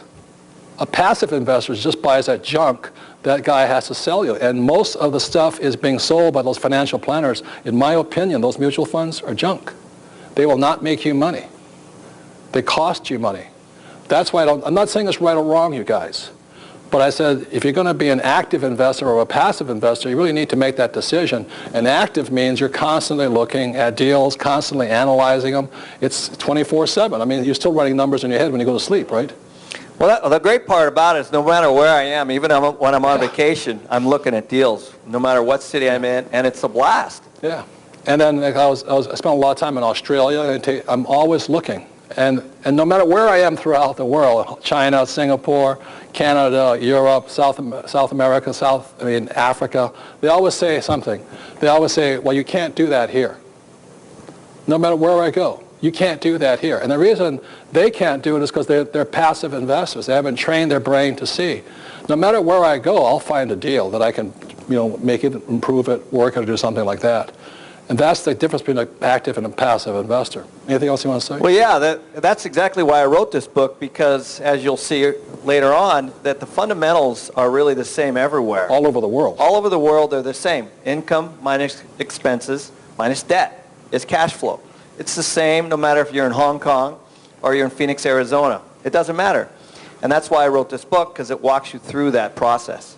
And one of the things I think is really funny is that, because Kenny is, his business partners are like Lehman Brothers and Goldman and the big houses. As I said, the story of the father that gave those 3 boys the money. If you know how to multiply money, the banks of the world will give you the money. Is that correct? Well, that's been the interesting part. Is my balance sheet, of course, has grown over time, but there's more money. The last deal that we did, actually, Scott helped us with it. We had 9 people bidding on our project to lend us the money. How much was it? How much were they lending you? I can't remember. I think it was somewhere around $50 million. And we were looking at the best deal for us. So we were looking at the terms and the rates and the payouts and things like that as part of our financial model to decide who we wanted to accept money from. But the reason they're giving you the money is because you know how to take $1 and turn it into 10, right? That's right, and because we had the team behind us. And that's really the skill a person has to learn. So many people want to do what Kenny does or what I do, but they're not willing to put the time in. They're passive investors, not active investors. And the thing that's even funnier is because Kenny's always in the marketplace. You know, we're in Scottsdale, Arizona, Kenny's developing this condo project, and everybody's crying the blues. I can't find a deal that cash flows, and Kenny has this condo conversion right on the main road in Scottsdale with the best piece of property in the Arizona area, and yours will cash flow, right, even if I buy them. And we just bought it 2 weeks ago, 300 units. Yeah. So one of the keys to finding great deals is you got to have friends in the industry. It's called insider trading. You know? Well, you know, in the stock market that's illegal. In the real estate market that's perfectly legal, right? Absolutely. So that's how I find deals. It's, again, like I said to the gentleman, it's who your friends are, who you spend your time with. If you're spending time with people over here, like accountants and attorneys and all that who are non-investors, I think you're nuts. If you want to spend over here, that's where you find the deals are, because they always tell their friends first, right? Well, and I think it's been mentioned before, there is so much money to be given to you if the deal makes financial sense. You need to decide how it makes financial sense. And that's why I wrote the book, because it walks you through what's a good deal, what's a bad deal. Good. Give a big hand for Kenny, please. Thank you. So again, would you take 1 minute to discuss that? Look, ladies and gentlemen, there's millions and millions and millions of dollars right in front of you. But if you haven't trained your brain because you only have academic or professional education and no financial training, then you'll always be poor. You'll always think, well, it takes money to make money, or I don't have enough education, or I'm not rich, and all this stuff. Unless you change what's up here, nothing's going to change. Like I said, this project took probably 20 minutes to spot. It's a piece of raw land, and this one was right across the street from where Kim and I live. You know, it sat right there. And the bank gave us the money for it. 100% finance, put $30,000 a month in our pocket. And the property has gone up in value, but we don't really care, because all we really want is every month is $30,000. Why we want $30,000 a month? Is because then we're free. We don't have to work for the rest of our lives.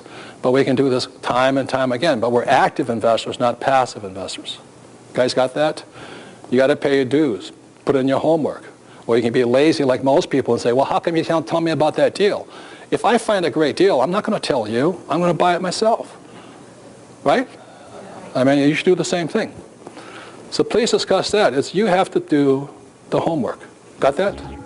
Please discuss that really quickly, and then we'll move on.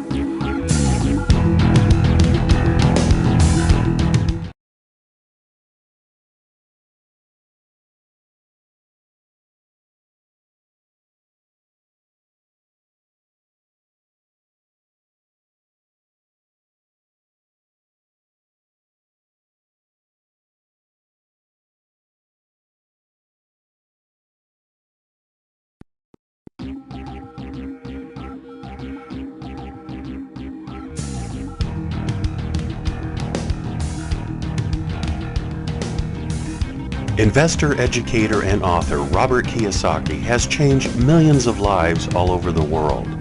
His book, Rich Dad, Poor Dad, has been on the New York Times bestseller list for over 5 years. We all know that the gap between the haves and the have-nots is growing, and Social Security and Medicare are in a financial mess. And just affording to live is getting expensive. So how does a person get ahead financially? The answer is raising your financial IQ and having your money work for you. Here's Robert Kiyosaki with Rich Dad's Teach to Be Rich.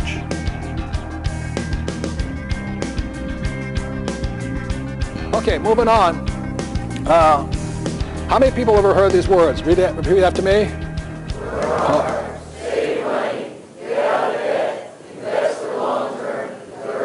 Okay, this is good advice if you have very little financial education, but it's terrible advice if you're financially educated.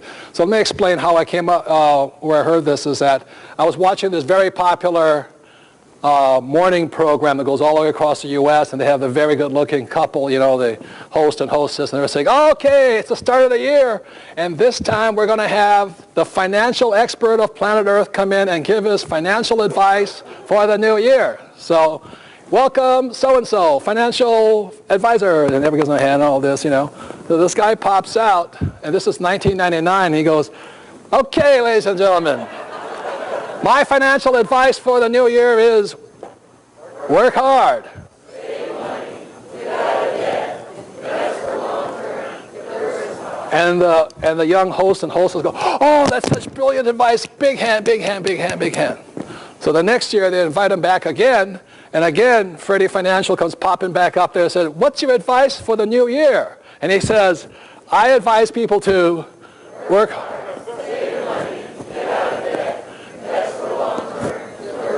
And again, the magical couple on the TV show, oh, wonderful, wonderful. Where does he come up with that great financial information? I just don't know where he comes up for it. Wonderful, wonderful, wonderful.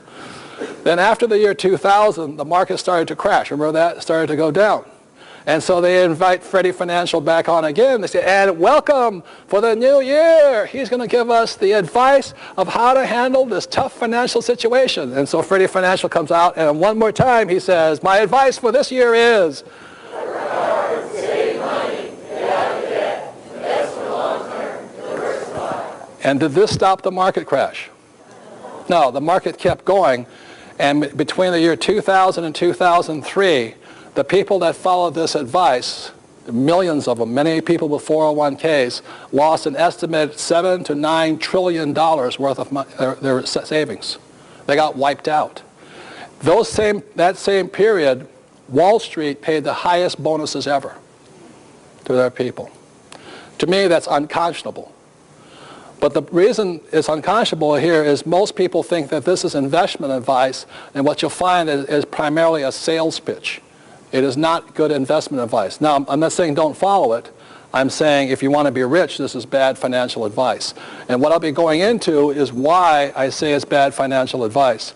Number one, when you look at work hard, the reason work hard makes no sense is because most people work hard over here.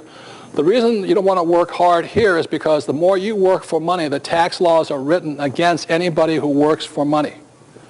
If you're a laborer, whether you're a doctor or a lawyer or an employee, the harder you work, the more money you make, the higher your tax bracket is. So these people get wiped out. The tax breaks are over here for people who have people work for them or their money work for them. That's the big difference. Save money is the next biggest one here.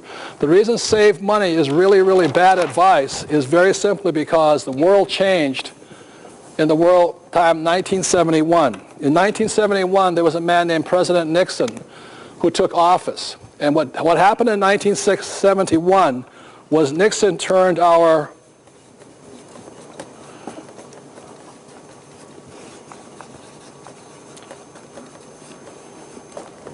money into currency.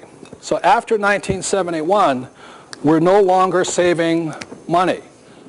After 1971, we started saving a currency. And the problem with a currency is just printed by the government. It's called fiat currency. And what happened in 1971 was Nixon took us off what's called the Bretton Woods Agreement, which started in 1944 and ended in 1971. Up until 1971, the U.S. dollar was actually pegged to a thing called gold. I forget the exact dollar amount, but that's one of the biggest problems. So after 1971, our school systems forgot to tell people that we're no longer saving money, we're saving a currency. And if you've studied economics, this is what a currency is designed to do. It's very simple. Over 40 years, a currency is designed to fall. Let's say you have $1. A currency is designed to drop in value to about 5 cents. So you never get ahead financially because the dollar is dropping. So after 1971, you shouldn't be saving money anymore because you're saving a currency. Now somebody can say, well, how do you know this is true? It's the reason I know this is, I'm not saying this is 100% accurate because there's other factors to it, is my father's house purchased in 1967 or something was $50,000. And today that house is now worth $1.5 million. It's the same house. In fact, it's in worse shape now. But the house did not appreciate in value. What happened is the dollar depreciated in value. So the problem with the currency is it's always losing value. Now, the other way of looking at it is this, is how much has the dollar lost in the last 10 years, is this. You look at between 1995 and 2005, the way you can tell what your dollar is worth is very simply, it just kept coming down, the dollar. And then what you can peg it to, or look at the next thing, is between 1995, gold was approximately $250 an ounce, and gold today is $500 an ounce. That means your dollar's purchasing power has gone down by 50%. So you've lost that much money by saving money. Now, the reason all of this can happen is very simply because the government can print money faster than you can save it. That's why Kenny was saying there's so much more money out there right now looking for places to put their money. Yet people still save money, even though it's going down tremendously in value. The other way of looking at this is, the question is, when the president or the Federal Reserve Chairman gets on board, he talks about this word here. How many people have heard them say there's no inflation? Okay, how many people realize that things are going up in price? Okay, so the question is, how is it that our leaders can say there's no inflation? And the reason they can say that is very simply because the Federal Reserve Bank is only charged with tracking CPI, what's known as Consumer Price Index. The only thing they're concerned about is the price of consumer goods, i.e. this is consumer goods, this is consumer goods, my watch are consumer goods. Consumer good prices are coming down very simply because China is coming up. But what they don't tell you is this, is that the reason they can say that there's no inflation is because of consumer prices, but if you study basic accounting or economics, they are not charged with tracking asset value. So what's happening is asset prices are going up and consumer prices are going down. So the reason this is so important is if you look at it between 1995, oil, how much was oil in 1995? Anybody know? It was approximately $10. Today, 2005, it's about $60 a barrel. And they can say to you there's no inflation. And the reason they can say there's no inflation is because we have no financial education in our schools. We have basically a population that is financially not too smart, even though they have a good education. So they're telling you there's no inflation, but asset prices are going up. How many people right now are worried that maybe your children's children may not be able to afford a home because they keep going up in price? They just keep going up, but they have to get smaller and all this stuff. Because asset prices are going up, but consumer prices are going down, and that's why they can say there's no inflation. And that's why saving money doesn't make any sense. For one big reason, the government can print money faster than you can save it. On top of that, during this period of time when inflation was running, same time inflation was running at 50%, banks were paying you 1% interest on your money. And yet those financial advisors will tell you you should save money because of the magic of compounding. Well, let me tell you, this is compounding a lot faster than this thing here. So I'm not saying that this is the truth. You know, watch the price of oil, watch the price of gold. If you see gold dropping to $100 an ounce, maybe you should save money. Or the government's not printing any more money. But this is stupid. To save money when these trends are going on, it makes no sense. That makes sense, you guys here? So that's why I don't save money. I've been saving gold since 1996. The other part about this right here is that between 1995 and 2005, these guys lost $7 to $9 trillion. The Economist, the magazine I subscribe to, The Economist said during the same period when those people were losing $7 to $9 trillion was the biggest financial bubble in the history of the world. That's why Kenny has made money. Scott has made money, I've made money. The reason we made fortunes is we were not in the stock market. We were not in savings. We were not in bonds. We were not doing what our financial planner said to do. We were doing exactly the opposite. And the reason it works differently here is because the people that were making money, if you look at it this way, the chart, the stock market from 1995 to 2005, the stock market went like this, spiked, and it went down. Same period of time, Gold, oil, and real estate went like this. So the people that were in real estate, gold, and oil, basically commodities, made a fortune. The reason that happens is this, is every 20 years the market changes. So this market here in gold and real estate should go up to about 2020 and head back down again, and then stocks will come back up again. That's basically the running trends. But they didn't tell the investors who were in mutual funds that. That's why so many people took a hammering at that time. Now the other part about it is this, the people that won were the debtors, not the savers. How many people in this room wish you had bought more real estate in 1995? How many people wish you were in debt up to your eyeballs with real estate? You know what I mean? That's the difference there. If you had bought real estate back in 1995, which is when I was buying as much as I could, that's when it took off. Also, in 1996, I started my gold mine in China, and I've always invested in oil because I used to be an employee of Standard Oil for a few months. But that's why I understand these markets. I'm a commodities guy, not a stock and paper bond, paper guy like that. So those are some of the big differences. So the thing about get out of debt, this is really bad advice. To save money and get out of debt when the market trends are going like this is really stupid. You should be getting into debt for something like this and getting out of debt for something like this. But one of the biggest lessons my rich dad taught me was the difference between there is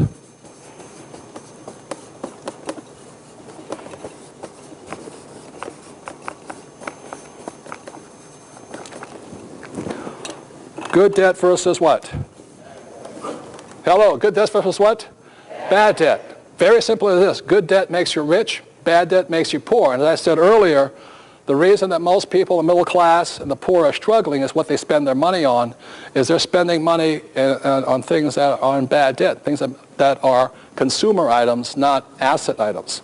And that's the big difference. So I'd like to bring up, this is a very important subject because debt goes both ways. I'm going to bring up another attorney friend of mine. He's one of Rich Dad advisors, is Garrett Sutton. Garrett is he's written 2 books. One is Own Your Own Corporation. Right. Well, what I want you to have you talk about is the ABCs of getting out of debt. Okay. Americans love scores. All right. What's the Yankees score? What's the Lakers score? We love scores, but there's one score that you don't pay attention to enough, and that's your FICO score. All right. That is your personal scoreboard for borrowing money and using the credit system. And this book talks about how to maximize the system. Now on the chart there, a 450 score is low and an 850 score is high. What do you need for a 450 score? There are 2 things. Does anybody know what you need? A social security number and a pulse. All right? That will give you a 450 score. But if you have a 450 score, what kind of borrowing power do you have? 0.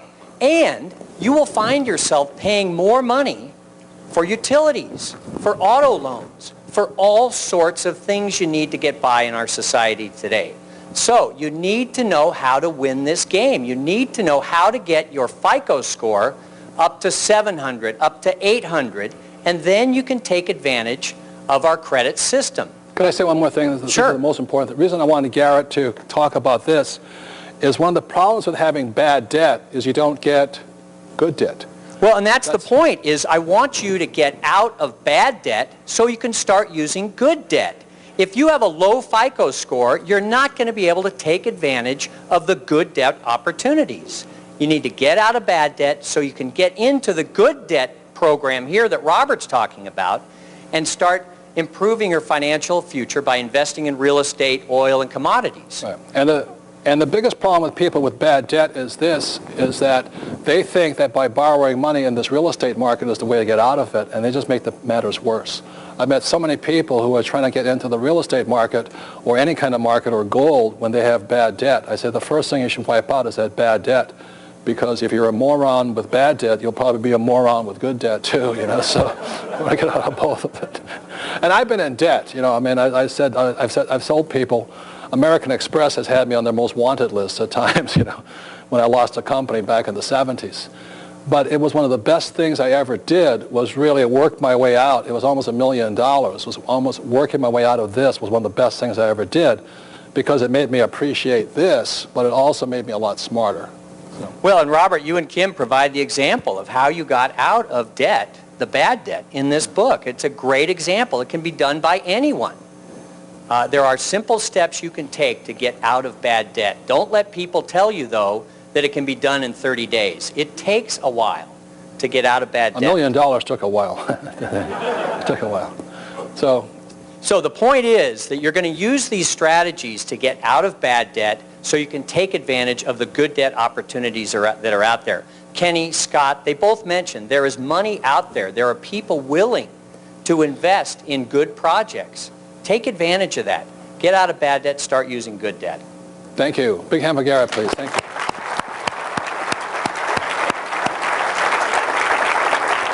So I said the average person who's a passive investor, they believe in saving money and getting out of debt. The next one is invest for the long term. And the reason I think that's really silly is very simply because as a passive investor, you don't know what long term means. But as an active investor, I need to know the difference between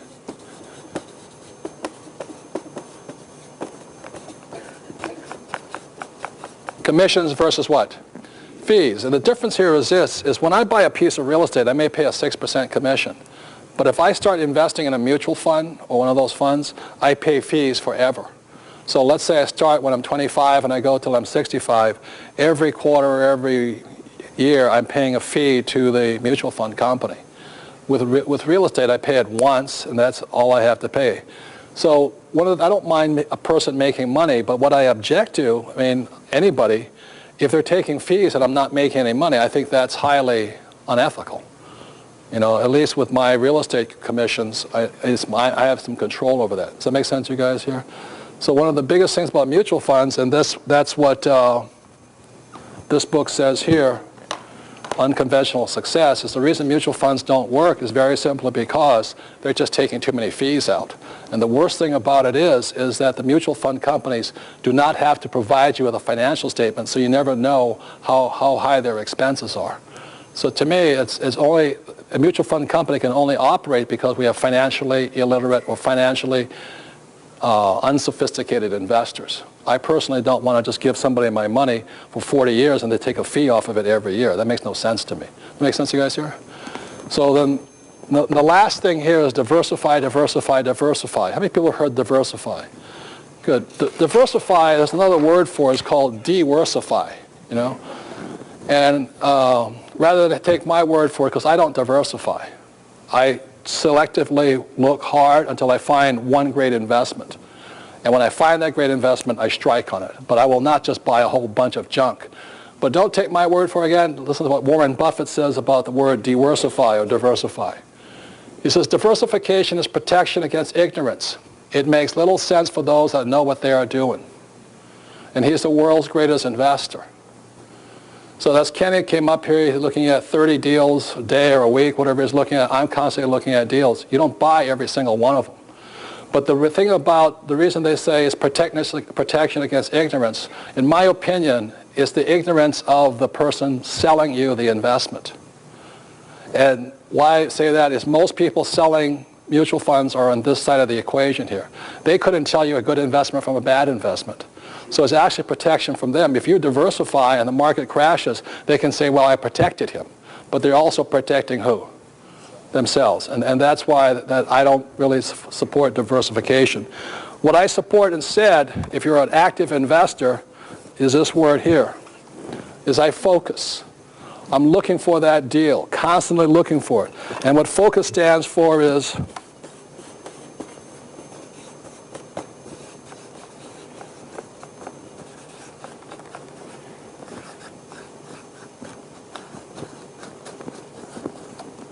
follow one course until successful.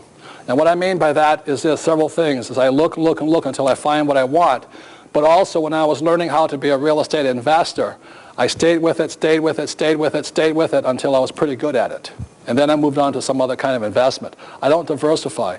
The problem with diversification is this, is if the market crashes and you get wiped out in your 401k, your retirement plan, your financial planner will not give you a money back guarantee. So let's say it crashes when you're 55 years old. By diversifying or following this advice, you're not any smarter than when you started. You have no experience, so you cannot recover. Does that make sense, you guys here? So I'd rather learn to invest and focus and buy what I want to buy, even though I make some mistakes early on in my life, and that way I don't have to make the mistakes again. So that's a very big difference. So let me just say this much. If you have low financial education, follow this advice. Work hard, save money, get out of debt, invest for long-term, diversify. This is great advice for passive investors who just turn their money over to somebody they hope is smarter than they are. But if you want to be an active investor, then you focus, you follow one course until successful. So just say it one more time, as I did real estate for a long time, and then over here on the fast track of the cash flow game, I started doing IPOs, I started funding companies. I just kept practicing, but I stayed with it until I was successful. And that's the difference. The reason I stay back with real estate, I enjoy it, and bankers give me a lot of money for it, so it's nice and easy, and it's really easy to find a deal. I'd like to give credit for the person that gave me this. My rich dad always said focus, but follow one course until successful came from a group called Winners Camp in Hawaii, where they take young people and they train them to focus, not diversify. So basically that's why this advice here I think is very bad financial advice if you're an active investor, but it's very good advice if you're going to be a passive investor. And that completes this part of the section, and when we come back we'll go into how to have more control over your investments. Thank you very much.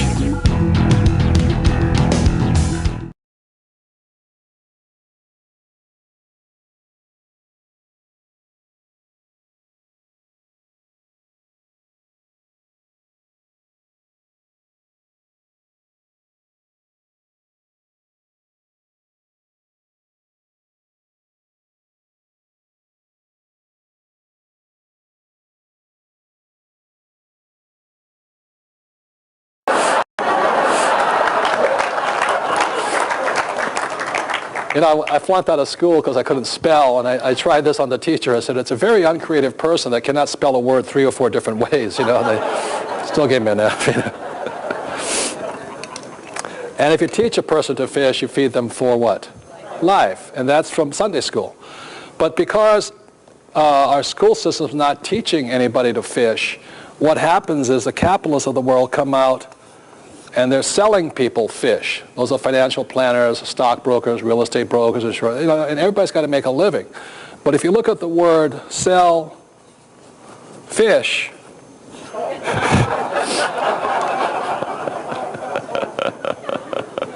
it spells selfish, you know what I mean? And that's my whole complaint, is because exactly as Scott was saying, is that people will come up and they'll only sell you what they make a commission on. And most of them are not investors, they're just commission salespeople or commission employees. And that's why we have so many people who are believing in saving money, getting out of debt, investing for long-term, and diversifying, because they're really sales pitches. And the last thing I want to say is this, is that, you know, there's a lot of people who believe in giving people fish, and these are the socialists of life. There's nothing wrong with being a socialist. I can't spell that either. But my rich dad said it was the Robin Hood theory of finance. You know, take from the rich and give to the what? Poor. As my rich dad said, the problem with giving poor people money is it just manufactures more poor people. You know, from the president on down, they all expect somebody to give them money all the time. So he says the problem with being Robin Hood, take from the rich and give from the poor, is Robin Hood is still a crook. You know, and a lot of people think he's a nice guy and all this, but he was still a thief, stealing for people. So what the Rich Dad Company does is we don't sell investments, but we do our best to teach people to fish.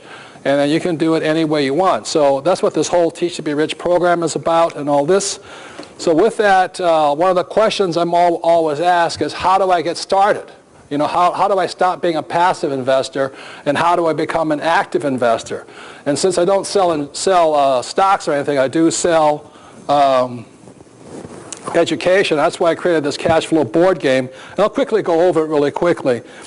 I designed this cash flow board game. Here is the rat race. And people in the rat race, this is what you go to school to. You know, go to school to get a job, and one of them is rat race. People go inside here, and they buy stocks, bonds, and mutual funds, and they buy a big house. What the rich invest in is out here called the fast track. This was 1933. It was created by the fast track was actually created by a man named Joseph Kennedy, who was the father of President John Kennedy. And the fast track said you had to be a multimillionaire to invest out here. So the best investments are found out here, and the worst investments are in here, stocks, bonds, savings, and all that. The key is to get out of the rat race onto the fast track is you had to understand a financial statement. And that's what the cash flow game teaches. So one of the keys of getting from the rat race to the fast track is, in many ways, this is the financial statement from the cash flow board game, and it is the only game in the world that teaches people the fundamentals of accounting: income, expense, assets, liability, and the statement of cash flow. And so that's what this game is designed to do, so that you would have the skill to be able to be an investor on the fast track. And we'll go into why this document here is so important at the end of the program here. But that's why we created this board game. It's not an easy game. I recommend, you take about 4 hours to play it once. Then you play it about 4 different times.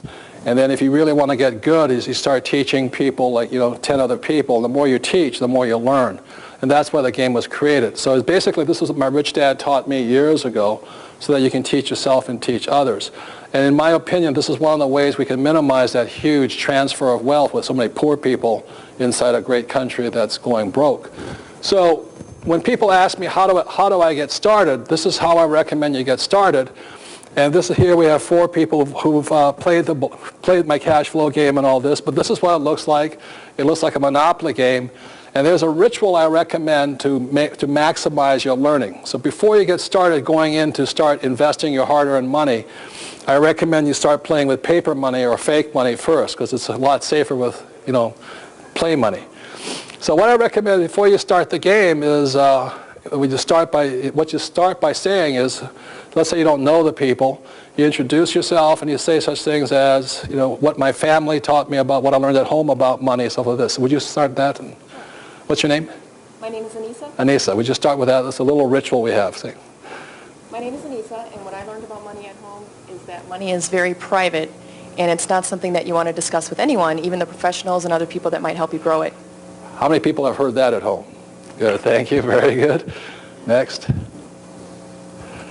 Hi, Robert. My name is Ron, and the thing I learned growing up is money does not grow on trees.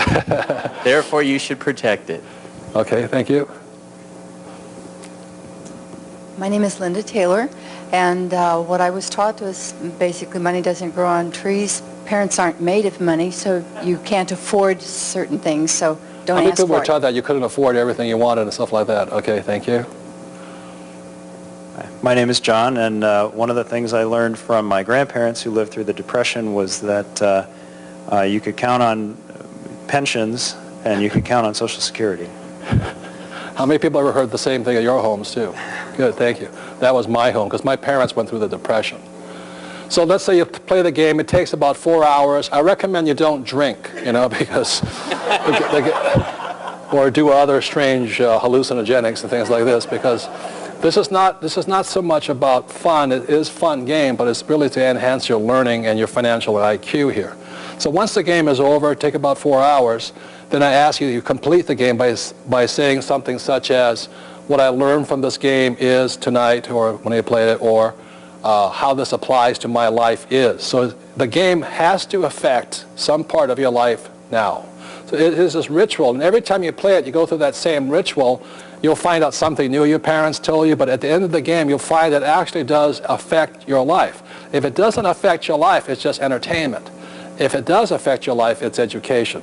So, and these people have already played the game, so would you mind sharing how the game has affected your life? Sure. One of the things that I learned is start with the small deals first before you go into the big deals, because it will help you get over your fear of investing at all.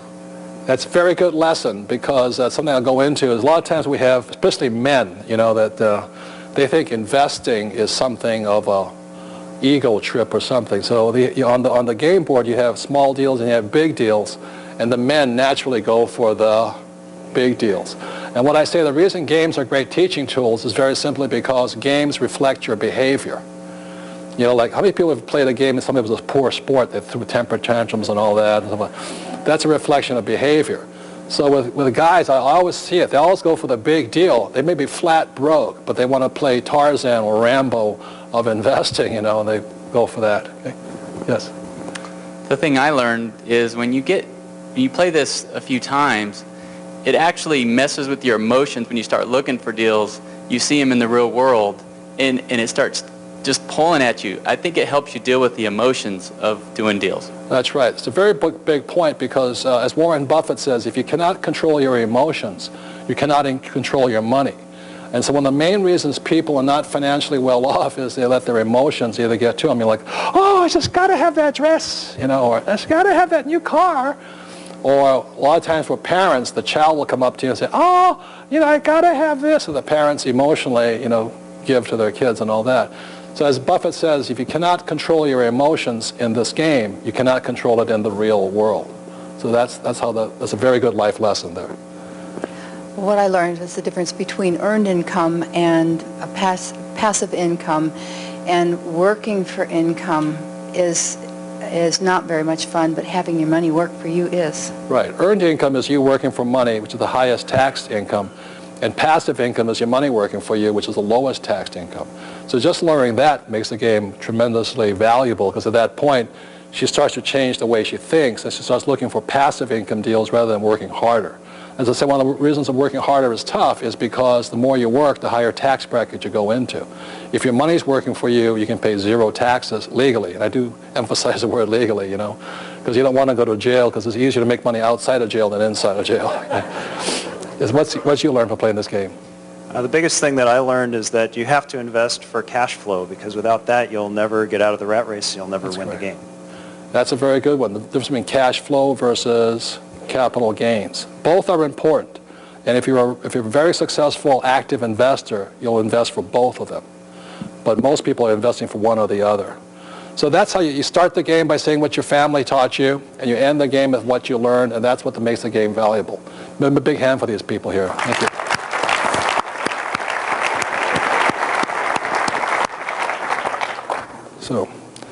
So in moving on, I'd like to bring up my partner here. She's also my co-author, and that's Sharon Lecter. Would you please, big hand for Sharon, please? Now, I want to give credit where credit's due. Is when I turned Rich Dad, Poor Dad over to her, it was about 350 pages of swear words. And Sharon is the A student, and I am the F student. Okay, so that's why we work as a great partnership here. But she took Rich Dad, Poor Dad and cut it down to under 200 pages and then made it an international bestseller. So I did write the book. Sharon did have to clean it up quite a bit, you know, because I am a former Marine. I don't speak with the kindness of language. But the reason I wanted Sharon to speak at this point here is because, as I said to some of you, I really did not like school. You know, I was a C, D, and F student, where Sharon was the A student. And during school, I always sat next to people like Sharon. And nothing's changed now that I'm an adult, you know what I mean? Because I always sat next to the A students so I could, you know, get past my tests. So would you mind talking about why you're happy with this product here, you know, Teach to be Rich? And, absolutely. Education important. And Robert's right. You know, he was disenfranchised as a child, and I, guilty as charged, I was a straight A student. I was a neurotic straight A student. And I am now a recovering A student. So if any of you would like to join my club. But my passion came not from my experience at school, because I was one of the few that could excel in that environment. Don't know why. But I have 3 children with Michael, and all 3 of them struggled in that school system. So how many of you are parents? How many of you had parents? Thank you, like 100% participation. I saw my children lose their interest in learning. How many of you can agree with that? Okay. Our world has changed. We as parents have changed. Our school system has not changed. And I get very emotional about that, because that is my passion. And we've built this company to give an alternative, not only to you, but to you as parents, as grandparents, as aunts and uncles, to help change the future of our children. Because if they stay in school, they will not get financial education unless you provide it to them. We have a lot of initiatives that are starting, and there are some wonderful teachers out there, teachers that are seeking this information, but not enough. And as parents, we didn't do what we needed to with our children, and I want to make sure the information is there for you as parents to provide a valid future for your kids. And this is really, as we talked earlier, is a new era for Rich Dad. Because it's not just about you making money. It's about you not only learning how to bring financial freedom to yourself, but also how you can bring that financial freedom to others. And we talk about team sport. As a straight-A student, you did not want to make a mistake. How many of you can relate to that? The fear of failure. Even if I made it, I wouldn't admit it. How many of you are guilty of that? You know, I'll find an excuse and justify it any way I can because I want to be right. That was pounded into me. But I also learned in school that you had to go it alone. How many of you know that feeling? You have to do it by yourself. That's what we teach our children. However, I was the popular kid at test time. I had a lot of friends the few days before tests, and it's the group, it's that the advisors, being able to work together. And this information helps you, gives you the type of education that you've heard today from Robert, and you're going to continue hearing it, about why straight-A students aren't all rich. I love the section that says, don't teach pigs to sing. What she's talking about here is this, is I would not have written a book on education if it wasn't fun. And I wanted to make it really fun, but also you have to be very careful on who you taught. So that's why I said don't teach pigs to sing, because how many people have ever tried to teach something to somebody when they didn't want to learn it? You know, it's really frustrating, it's demoralizing. That's why I have that. But make it also fun, you know? Absolutely. And I just want to tell a quick story because we have so much more to share with you. But the game that you just saw these people play, I had the honor of coming to the first beta test when it was drawn on a piece of paper, and actually Robert will show it to you a little later, with my daughter who was 19 at the time. And we had 3 tables of people playing, and there were some pretty upset people in that room. They were saying everything that was wrong with the game. One of them was my husband. And there were bankers in the room, you know, very frustrated, couldn't get out of the rat race. And I'm sitting next to my daughter at a different table, and she's asking me questions, and I think, gosh, this is really good stuff. And I will admit, as a straight-A student, I was the only one that got out of the rat race. I'm kind of proud of that. But we had to leave early that day, because those of you who have teenage daughters, you know what it's like when you say, let's go play a financial board game. But we had another date, so we left, and I thought, this is fabulous. We walk out the door closes, and I'm waiting for my daughter to kind of give me a hard time, because I promised her 2 hours, and we were now 4 hours. She says, Mom, that game was awesome. That game, I learned more in the last 3 hours than I have in the last 3 years of high school.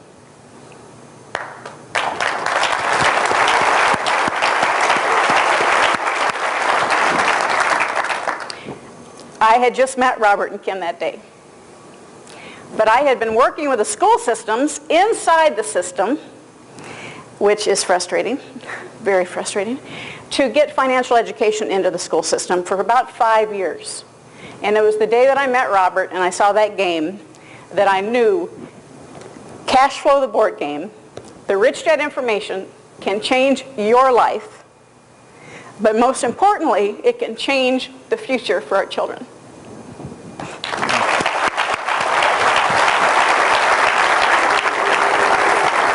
So some of the other titles in education, I've been teaching since 1980 professionally. It's over 25 years.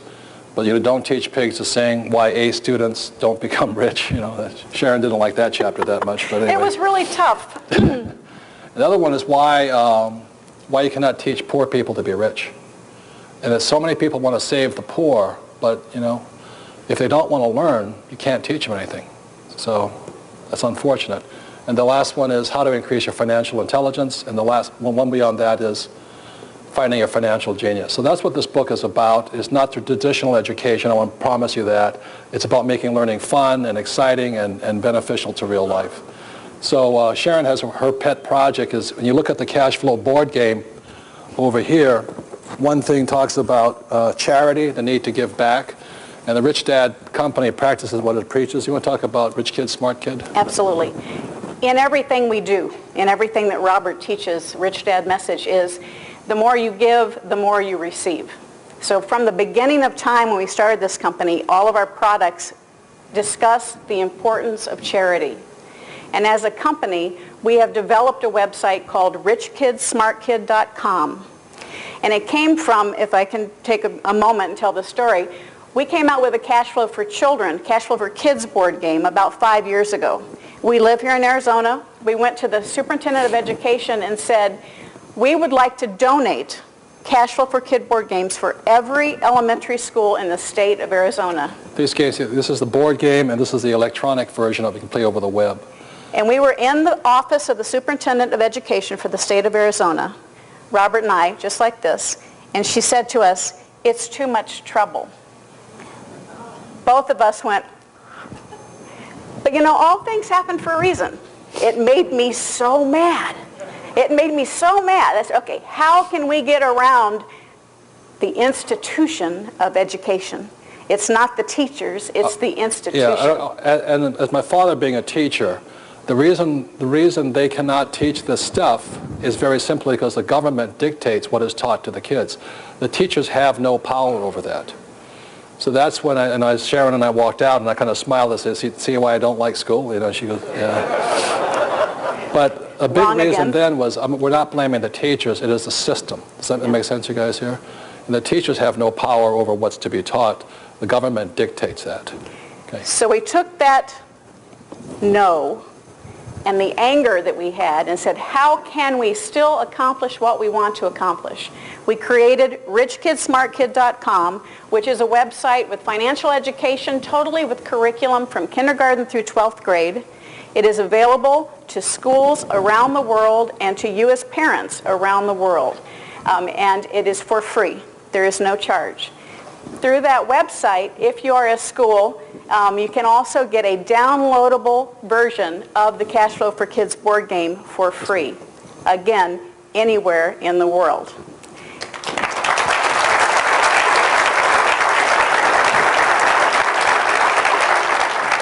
So 15 months after we got a no, through another direction, the electronic website, Rich Kid Smart Kid, was available to every student in Arizona around the system through their desktops. So we turned it, and then we're able to leverage that and offer it to the world.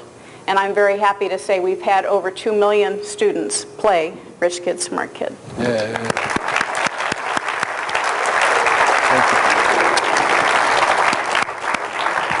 So that's the piece on education. Like I said, I would not have written a book, Teach to Be Rich, if it was going to be boring like school. Let's make it fun and exciting and all this. So when we come back, we'll go into how to be an active investor and take control of your investments. So thank you very much, and we'll be back in a few minutes.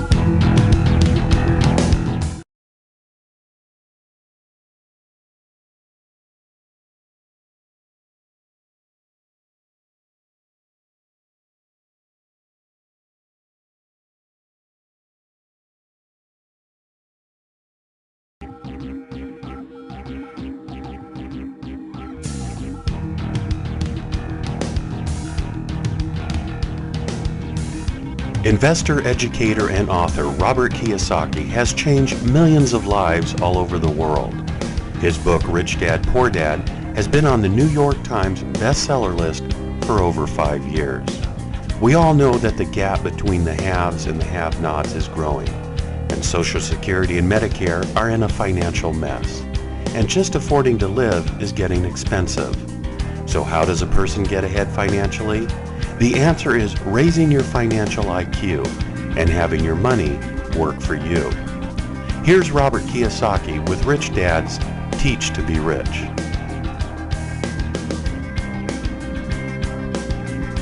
Welcome back, and as you notice, we have a couple more props up on stage here. But going into it quickly is in 1974, as I said, the world changed. In 1974, employees had to become investors through the 401k and mutual funds and all that. And unfortunately, our school systems don't teach us much about finances or how to invest. And because they don't teach us much about it, most people think investing is risky. And what they fail to understand that investing isn't risky, being uneducated is risky. Well, my rich dad said, there's no such thing as a bad investment, there's only bad investors.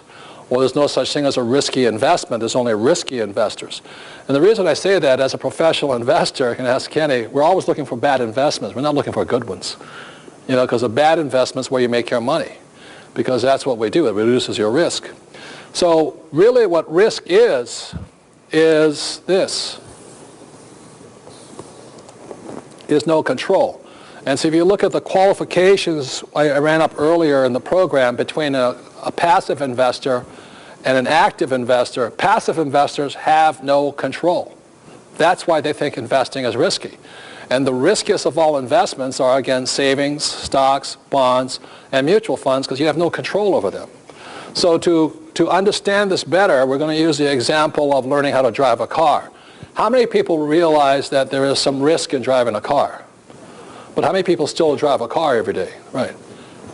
So the reason driving a car, while there's risk, doesn't have to be risky, is when you walk up to a car, the first thing you look at, does it have does it have a steering wheel?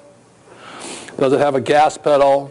Does it have a brake? Does it have a gear shift? How many people would not drive the car if it had no steering wheel? How many people would say, driving a car without a steering wheel doesn't make any sense to me? Okay? So that's one of the reasons people think investing is risky, is they don't have these controls.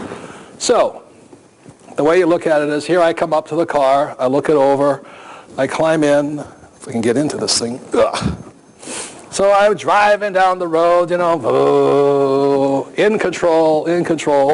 I have a gas pedal, you know, boom, boom, boom, boom, and a brake. And the brake, you know, I go forward, stop. How many people have ever driven a car without brakes? How many people found it an exciting experience? I have. Woo, like this. And you have a gear shift over here because it's, you know, go forward or you go back. And all of these things give you control. So those are the 4 basic controls, and there's 2 more controls you've got to have. One of them is you got to have a driver's license, which proves you took driver's ed, you passed the test. And the last control is proof of insurance. So if, let's say, you're driving down the road, having a good time and all this, and all of a sudden you hear, bing, ding, ding, ding, ding, ding, ding, ding, ding, ding, ding. The policeman comes up to the car, and being a good policeman, what's the first thing they ask you for? Driver's license and proof of insurance. So those are the 6 basic controls you got to have.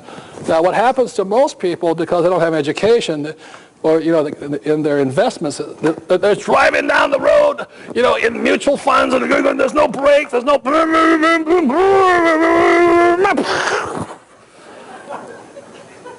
Because people in savings, stocks, bonds, mutual funds have absolutely no control. And that's why they think investing is risky. So you're driving down the road like this, going, whoa, whoa. And the worst thing about it is this, is your financial advisor. Do they have any control? No. You see, your financial advisor or the big company they work for, let's say it's XYZ Investment Banking Company, they have no control either. So they're telling you to diversify, to invest for the long term and all this, because they're driving down the road like this. And what it really looks like is this. Your financial advisor is this. Oh, I tell you what, I can't see the marketplace, but I tell you, stocks should go up, you know, and the third quarter should be a little bit better. And this is what most financial advisors are telling you. Why? Because they have no control. And the reason they tell you to diversify is to protect them, because they have no control, and neither do you. Does that make sense, you guys here? And so as a professional investor, as a active investor, the number one thing is control. Got it?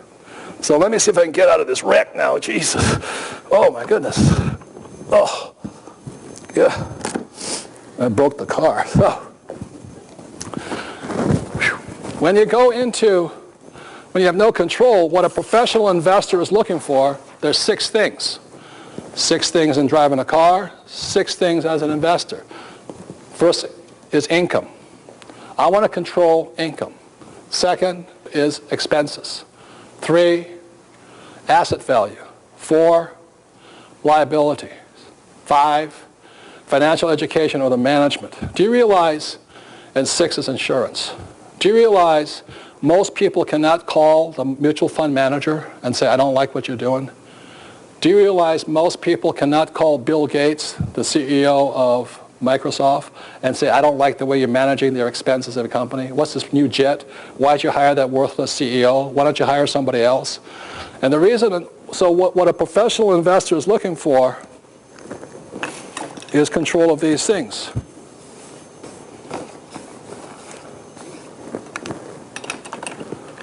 Number 1, income. 2, expenses. 3, asset value. 4, liability or debt. And you surround this whole thing is you want good financial education, or you want management, and you want insurance here.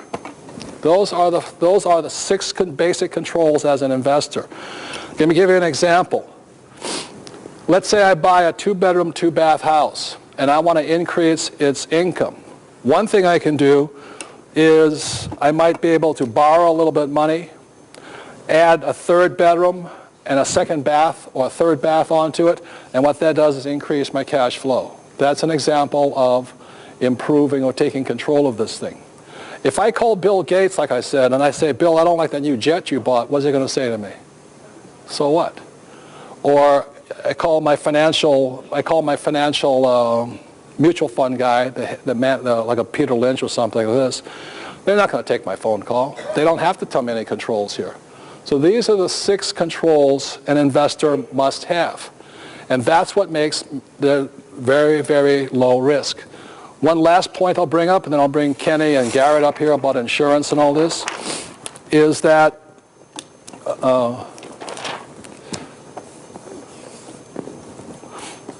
let's say this is 10 acres of land. What the value of a property is when I look at this here depends upon who I am professionally. Let's say I'm a farmer. That's my profession. I look at that 10 acres of land, and what I'll say is that thing is only worth $10,000 an acre to me. But if I look at it the way Kenny looks at it as a real estate developer, that same 10 acres may be worth $1 million to me. And that's what I mean by control, is that by looking at it from different points of view, that's how I make my money. So that's the same way when I saw those 10 acres in Bisbee, Arizona, they wanted $100,000 for it. And I said, what's the thing worth?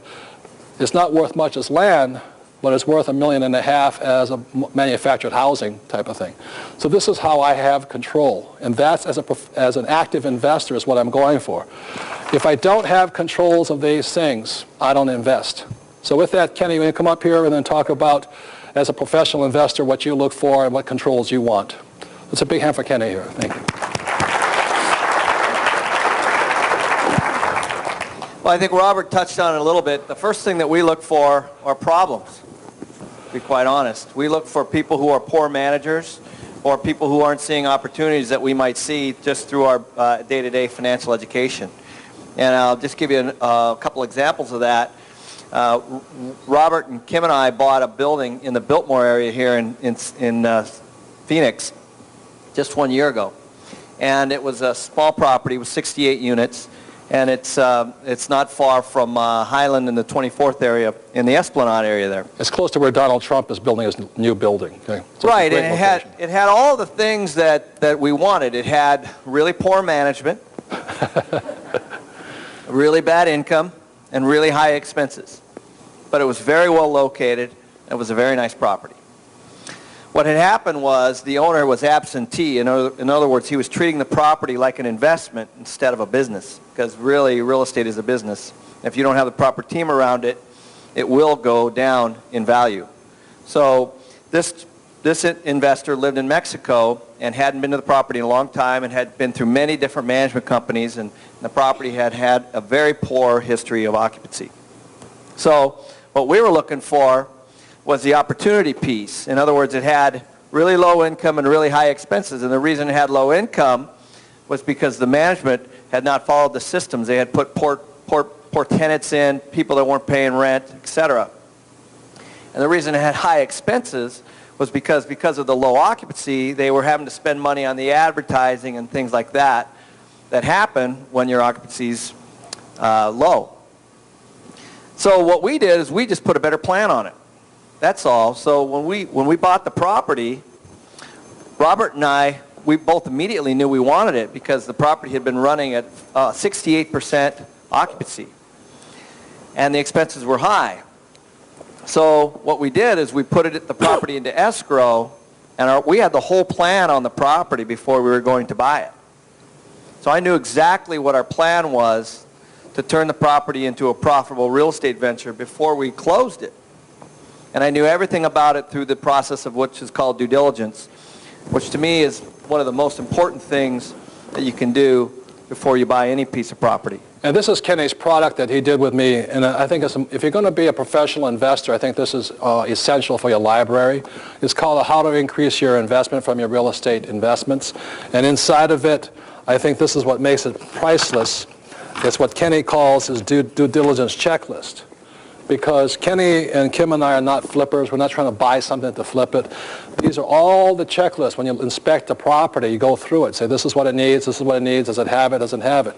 And where most people become afraid, this is worth tens of thousands, maybe millions of dollars, because it is really the inspection of the building that either makes it profitable or not profitable. And this is really what you need in the whole thing. So Kenny's been very generous to giving all the actual forms he uses, checklists he goes through. Because most people are trying to buy, exactly as Buffett says, they're trying to buy because the prices are going up. That's gambling. That's capital gains. What we're looking for is solid value, the way Buffett looks at it. And it can only be done through a due diligence checklist. And it's not here right now, but there's also 4 audio cassettes that you can listen to and actually walk you through how this is used here. So this is essential for anybody who wants to invest in real estate, how to analyze a property. The interesting thing that Kenny says, when most people look at these, go through the diligence checklist, and they see horrible problems, they back off. But the reason we make so much money is because there are problems, right? Well, we buy properties with 20, 30, 40% vacancy. That's where I look to buy. If I don't want to buy a property that is really highly occupied and has their rents at market, because to me there's very small opportunity for value growth, which is what we look for. Right. So this is a very important product, and if you're interested, buy it. If you're not interested, don't buy it. But this is what really makes you rich. That's why it's such an important product. And the thing about this is the gentleman asked me during the break, and is how do you find great investments in this hot market?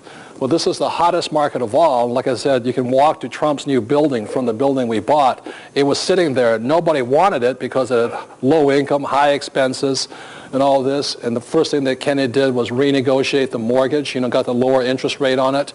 And all these things, that's where you make your money. You're not buying it to flip a property. That's gambling. As a matter of fact, we received an offer unsolicited. We didn't list the property.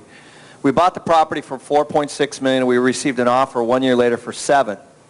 And we turned it down because we're not in the business of flipping property. We're in the business of long-term hold and cash flow. So we still own the property today. Right. And like I said, Trump is building right down the street, and this is the hottest market of all. So this is how you find great investments, is you have to do your due diligence on a project. Right? Well, the due diligence basically builds the plan for the whole property and building your wealth. Okay. Big hand for Kenny. Thank you very much. All right, Garrett's coming up here. What Kenny is talking about here is management, and it takes a little financial education. So Garrett's going to come up and talk a little bit about insurance, and insurance via the corporate asset protection. Well, let me take a little informal poll right here. How many people have been sued? Let's be honest. How many people in the room have been sued? All right. How many people haven't been sued yet? All right. How many people think we live in a litigious society? And how many people would say there are a few attorneys out there without enough to do? Right?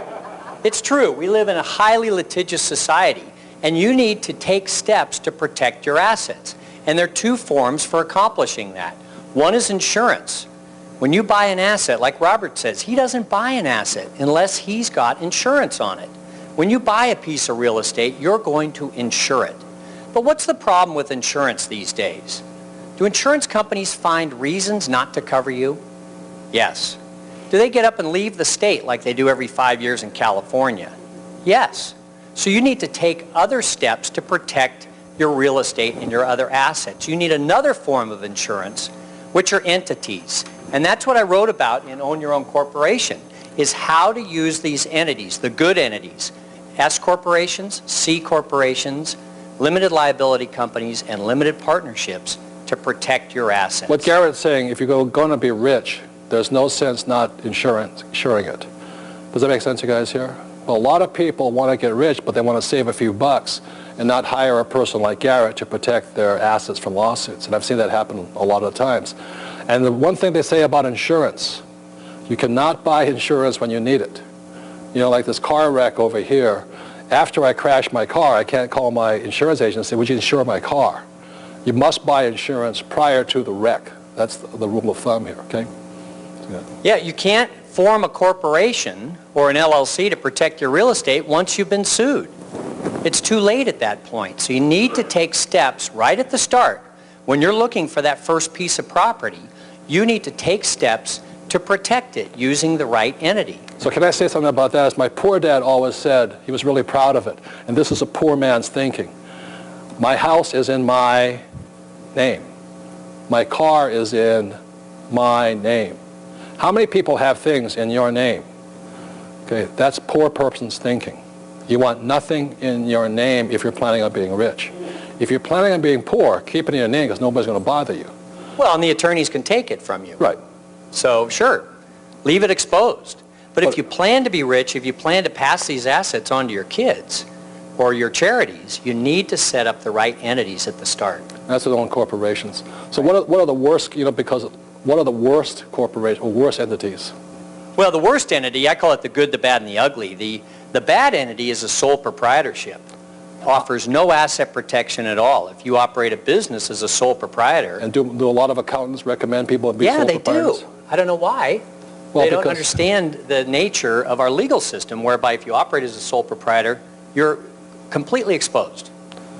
And the reason accountants do that is because a lot of them aren't rich, and they're not planning on being rich either. They're basically workers. Well, a lot of accountants, with all due respect to Sharon Lechter, a lot of accountants will ask, how much money are you making in your business? And if you're only making $10,000 or $20,000, they'll say you don't need to incorporate. But that's the wrong question to ask. They need to ask, how much do you have to protect? You have a house, you have a bank account, you have other assets. You want to protect those assets from business claims that can come your way. If you operate as a sole proprietorship, all those assets are exposed. Okay. So the worst is a sole proprietorship. What's the second worst? Well, the worst is a general partnership, because that's liability times 2. Not only in a general partnership are you responsible for your own mistakes, but you're responsible for your partner's mistakes.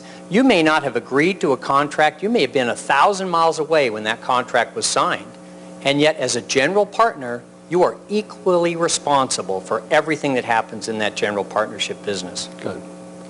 So how much does it cost me to employ you to write me well, first of all, why do you recommend Nevada and Wyoming? Well, Nevada and Wyoming have very favorable asset protection laws. The LLC laws in both states provide great asset protection for individuals.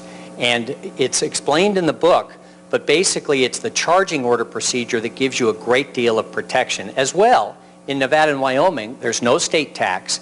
They offer a great deal of privacy, and there's no information sharing with the IRS, which can be of benefit to some people. Right.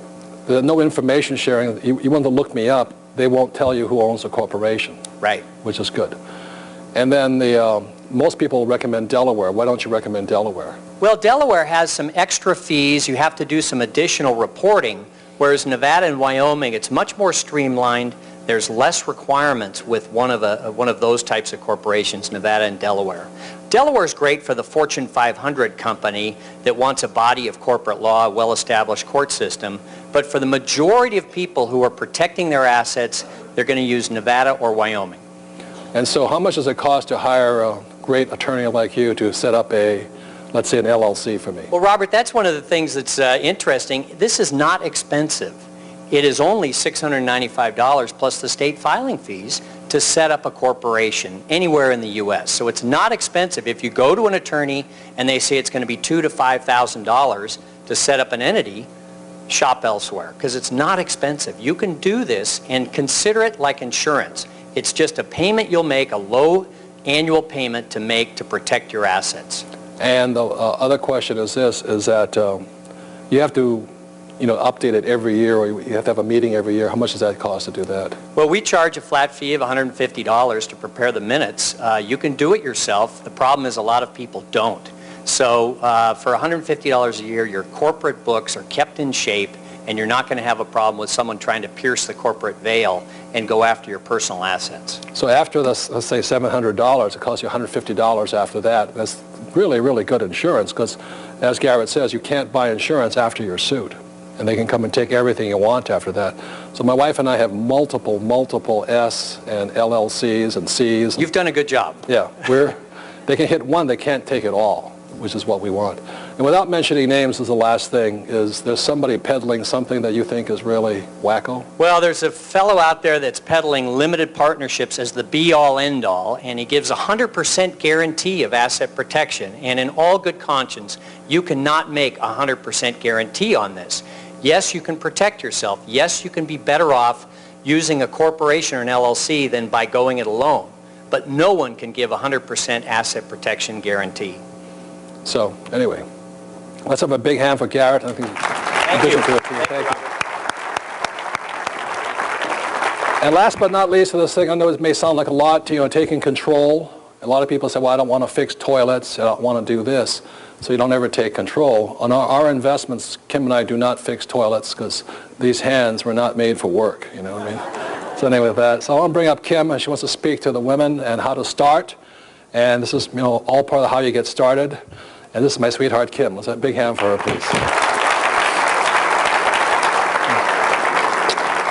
And I know she didn't marry me for my money, because over 20 years ago when we met, I was flat broke because I lost another company and all this. And she was one of the few women with the beauty and the brains, but she had backbone to, to put up with all we went through to build our fortunes again. So I thank you for that. Thank you. Thank you, Robert. Robert and I just celebrated our 19th wedding anniversary. We've been together 22 years. And I did good, huh? I did good. We both did good. We both did good. But I've got to say, it definitely has not been boring. And actually, Robert talked about how much debt he was in. I didn't understand good debt or bad debt at that time, but we actually celebrated when we hit zero. We popped the champagne on that one. But Robert's talking a lot about control, and my concern is that there's so many women out there today that feel out of control when it comes to money and when it comes to their financial futures. And I am a huge proponent of women getting involved in the world of investing. And more importantly, my passion is really to encourage and educate women to take control of their financial lives and ultimately to become financially independent. Because there's a lot of women I see every day who are depending on somebody else, be it a man, be it a family, a company, or a government, to take care of them financially. And times have changed. Why don't you tell them the story of your mom and all that, and why you're so adamant about it? Yeah, well, what drives me, what Robert's talking about, is there was an incident that happened when I was very young. And I was 14 years old, and I came home from school one day, and I walked in, and my mom and her best friend were in the dining room.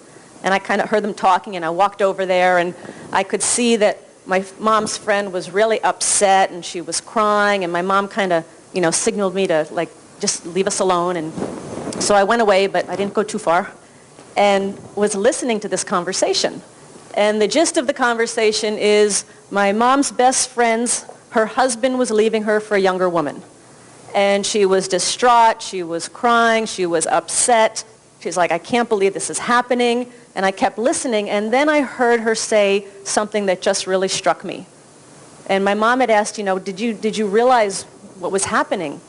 And she said, my marriage has not been good for many, many years, but I stayed because at least I was taken care of financially. She said, I was too concerned that if I left, I didn't know how to take care of myself.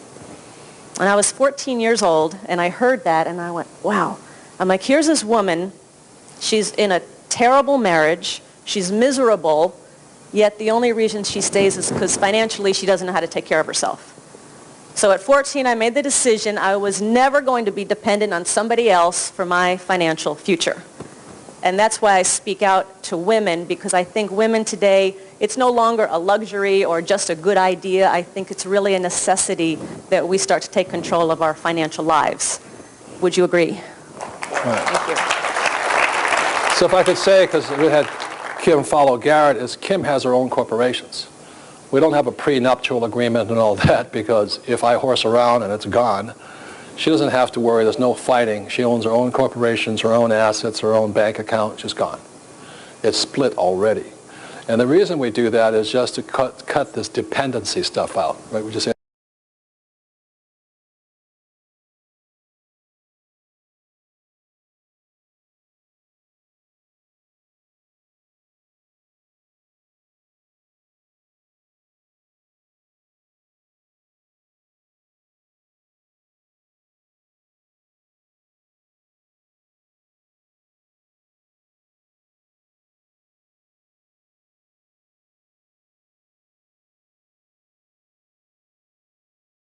That's true. Oh, absolutely. Right. So she's, in many ways, Garrett knows she's a lot smarter than I am today on this stuff anyway, because she wants to make sure that she's independent. So she has her own corporations. I have my own corporations, my own investments, and things like that. Well, you wouldn't want me dependent on you.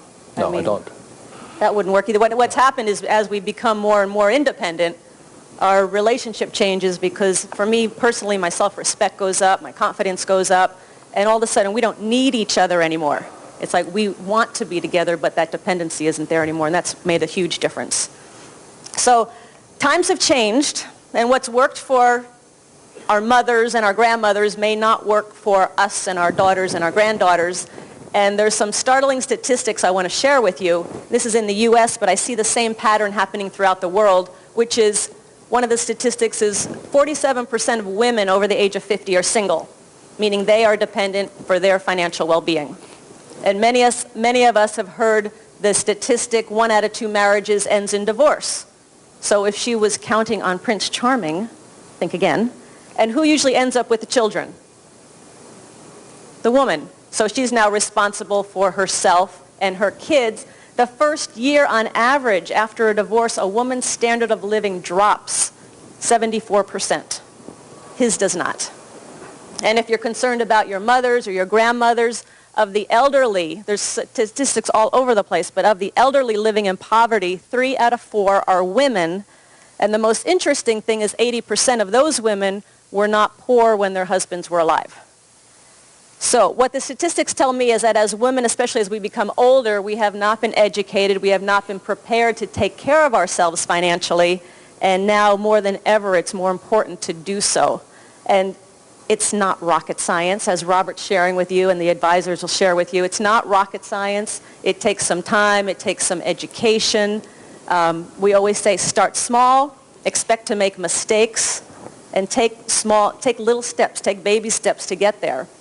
And I'm actually a very good example of somebody that knew absolutely nothing when it came to money and investing. And it was in 1989, Robert came to me and he said, "Kim, it's time you start investing." And I didn't even know what the word meant. You know, I've seen the Wall Street Journal, that's about it. So he started to teach me what his rich dad taught him. And then I was kind of sent out on the street to go figure it out. And to make a long story short, my very first investment was a little 2-bedroom, 1-bath house in Portland, Oregon. It was $45,000. I was going to have to put $5,000 down, and it was going to give me a cash flow of $50 a month. And I was so proud of it. But I'll tell you, when Kenny talks about due diligence, I was so scared. I was terrified. What if I make a mistake? What if the tenant moves out? What if? I did due diligence 10 times more than I needed to do. I was so scared. I didn't trust myself. I didn't know what I was doing. But finally the day came to close on the property. And we're in the office of the real estate agent. And 2 things happened. One, they needed my signature, and it was really hard to get because my hand was shaking so bad. And the other problem was they couldn't pry that $5,000 check out of my hand. But I did that deal, and I went on to do more and more, and with every deal I did, I learned something new. And there's nothing more valuable than the actual experience that you get, and nobody can tell you about it until you actually get out there and do it. So today I control millions and millions of dollars worth of real estate. I keep learning every day. I keep getting more and more educated. And it all started with that little 2-bedroom, 1-bath house. It started with a little education, and it started with that first step. And just a little inside story. When Go ahead and tell. I can tell it? Okay. When Robert talked about that deal that I did where we borrowed the $8 million, he wasn't real involved in it at the time. And this time, instead of walking into a real estate agent's office, we walked into the attorney's boardroom. There were like 15 banker's boxes full of documents and paperwork. And we had everything was lined up to sign, and he looks at me and he goes, "What did you borrow? How much did you borrow? What are you doing? What is this?" And when she said $8 million, I said, "8? You borrowing $8 million?"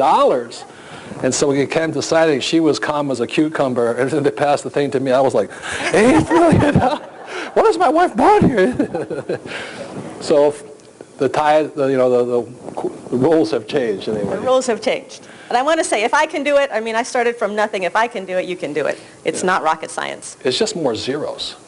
That's about the only difference. Well, it's, as Kenny said, it's the same, whether it's Hong Kong or Phoenix or wherever, it's the same formula, just more zeros. So if we could encourage you, the reason we showed this wreckage of this car here, most people think investing is risky.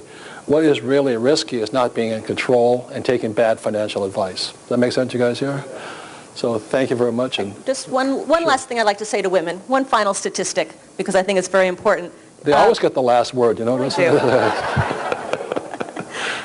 Which is that the statistics studies come out and said that only 20% of baby boomer women will be financially secure in retirement. That means 80% of us will not be. So I really want to thank you for being here, and thank you for listening and watching this program, because again, it's just education, and by taking those steps, you're saying, I'm going to be part of that 20% and not part of that 80%. Thank you. Thank you. No problem.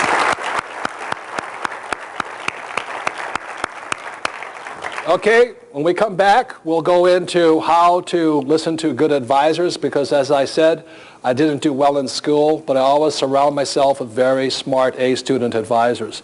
And I'll have my advisors, they'll be talking about what they do and how you find good advisors for yourself. So we'll be back in a few minutes. Thank you very much.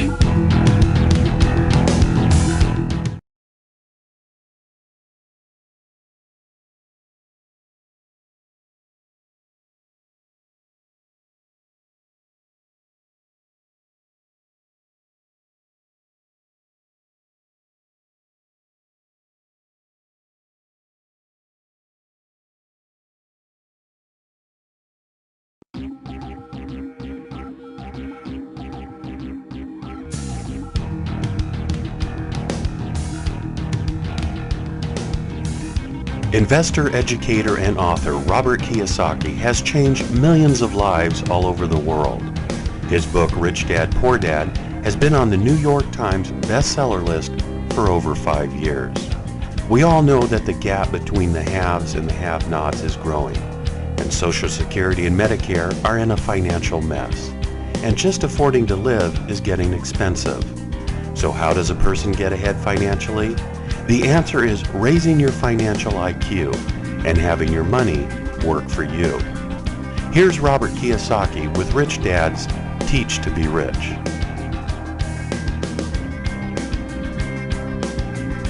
What I'd like to go into really quickly for a while is the E, S, the B, and the I.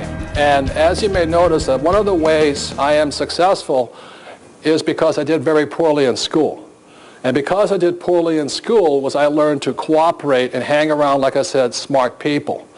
So one of the reasons I am successful is I'm smart enough to not hang around with what I call losers. I don't mean to be disrespectful, but my time is very important to me.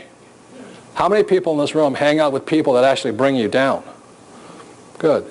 You know, that you may love them, and nothing saying is right or wrong with that, but I need to get on with my life and my work. So that's why I've been very careful who I spend my time with. So before we bring Sharon up here, and we're going to talk about this quadrant really quickly. Are you ready? Let's have a hand for Sharon, please. Now, Sharon is a CPA, knowing anything with a CPA. Would you mind telling them the difference between E's, S's, B's, and I tax-wise, the 43 Tax Act and the 86 Tax Reform Act? Absolutely. How many of you would like to pay fewer taxes? Okay, then you have to move to the right side of the quadrant.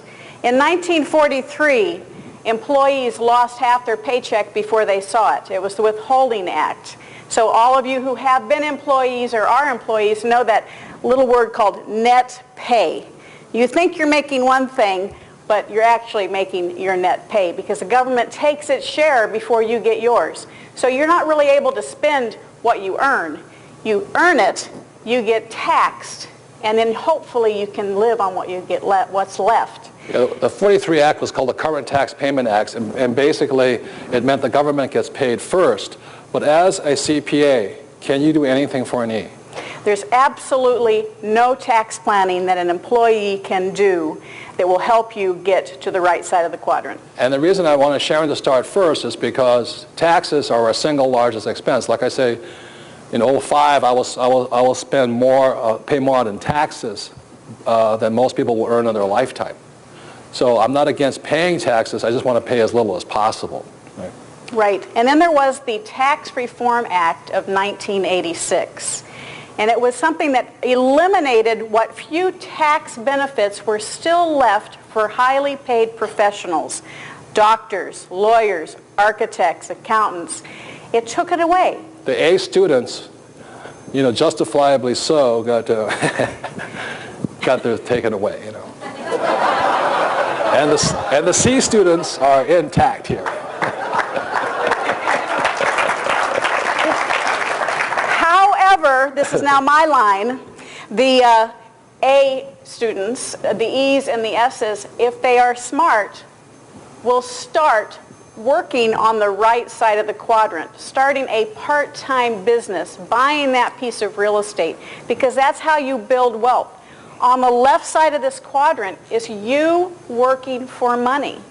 So the only option is another job or more clients. And the more successful you become, the less time you have. On the right side, the people on the right side, the business owners, the investors, they wrote the tax laws. So the tax laws were written for the rich, and therefore they benefit the rich.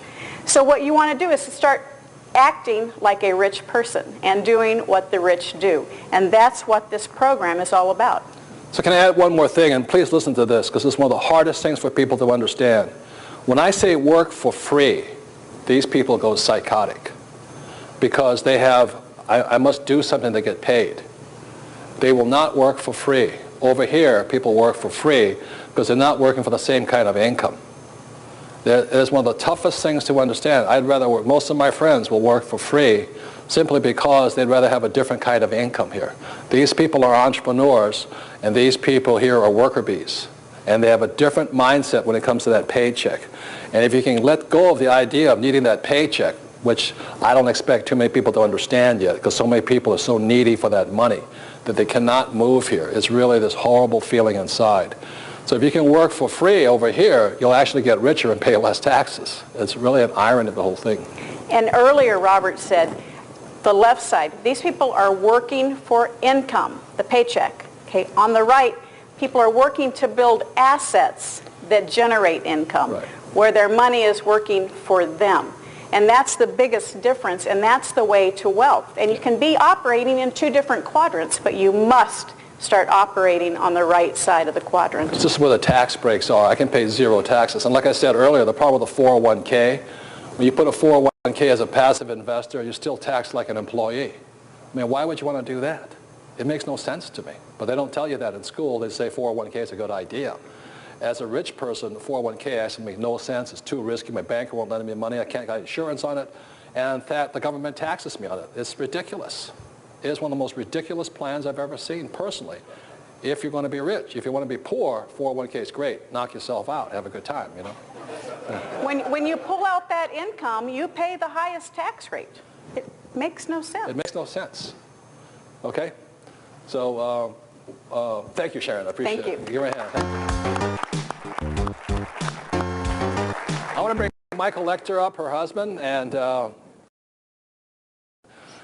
Michael Lecter, you may or may not know this, he is one of the most influential and successful and most famous patent attorneys or intellectual property attorneys in America. Well, thank you, sir. And I'd like to show you why I hired Michael years and years ago. Was this here, back in the 70s, was my first multi-million-dollar project. What it is a little shoe pocket. I designed it in the 70s. They went on the running shoes like this, and you put inside here a key, some money, and it also came with an ID card in case you dropped dead. They could identify the body.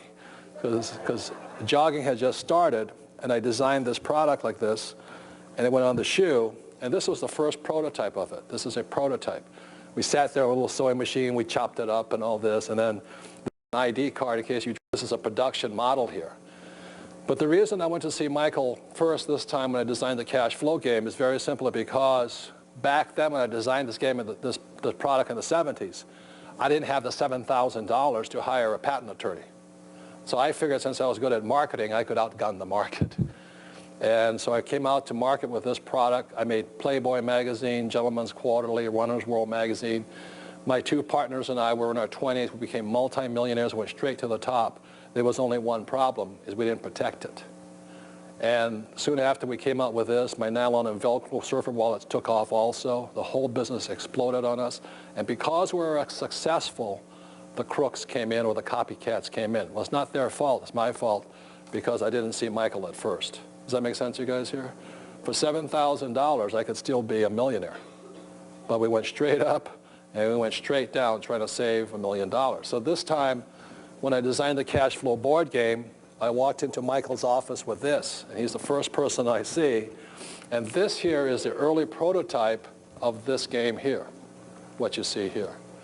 And this is what I walked in to see Michael about, and his reputation went way ahead of him, and I decided to hire the very best I could find. And that's Michael Lecter. Thank you. Well, we've got to put this into perspective.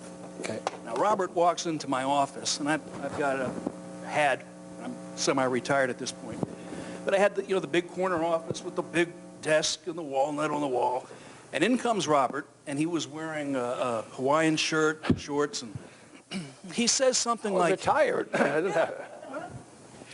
And we hit it off right away. And he says something really lofty, like, I'm on a mission. I'm going to raise the financial well-being of mankind. And I'm looking at this guy. And he cleans up pretty well. But I mean, you should have seen him. And I'm going, okay, well, I hear you. So what do we got? And he pulls out this roll of paper. And he spreads it out on my desk. And it was the prototype for the cash flow game. And you know what? Mission accomplished. He has actually raised financial well-being of mankind. Because this game's now in how many different languages? Oh, Lord. I've lost track. 30 or 40 languages, is that right? 15 games, 44 books. 15 games. The books are in 44 different languages.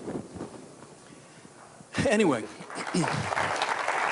Now, and just to let you know how far it went is my books, the Chinese Communist government recommends 20 U.S. books. We have 2 out of the 20 they recommend. So that's how much it's changed. And the books are referred to as the Purple Storm. You see a book in black and purple, what's the first thing you think? Rich Dad. And that didn't happen by accident. That was all by design. No. That's called a trademark, and you're building your reputation. Again, you're building intellectual property assets. This is the point is that, Michael, your book here is this, is protecting a number one asset. And when people says it takes money to make money, that's not really quite true because your greatest asset are your ideas. And so I took the word Rich Dad and we made it a brand, a trademark. How much would you say Rich Dad's worth today? Oh, wow. In the hundreds of millions of dollars? That's how much the name is worth because Michael protected it all over the world. And what did it mean 10 years ago? Nothing. You had a wealthy father. Yeah. So when somebody says it takes money to make money, they really don't know what they're talking about. But you have to operate like a B, not an E or an S here.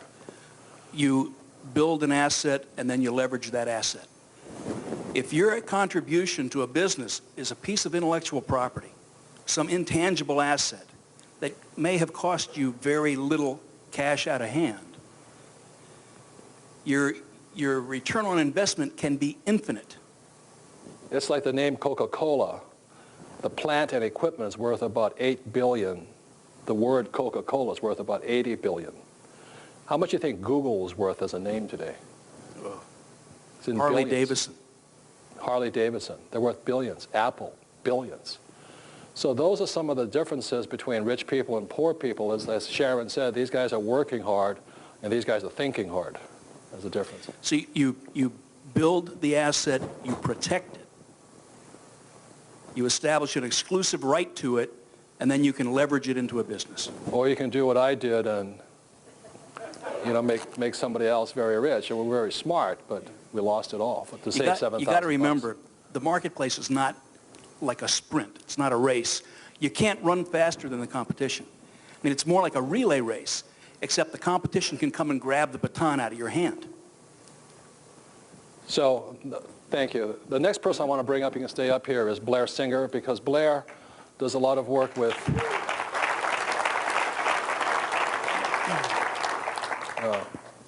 these two products.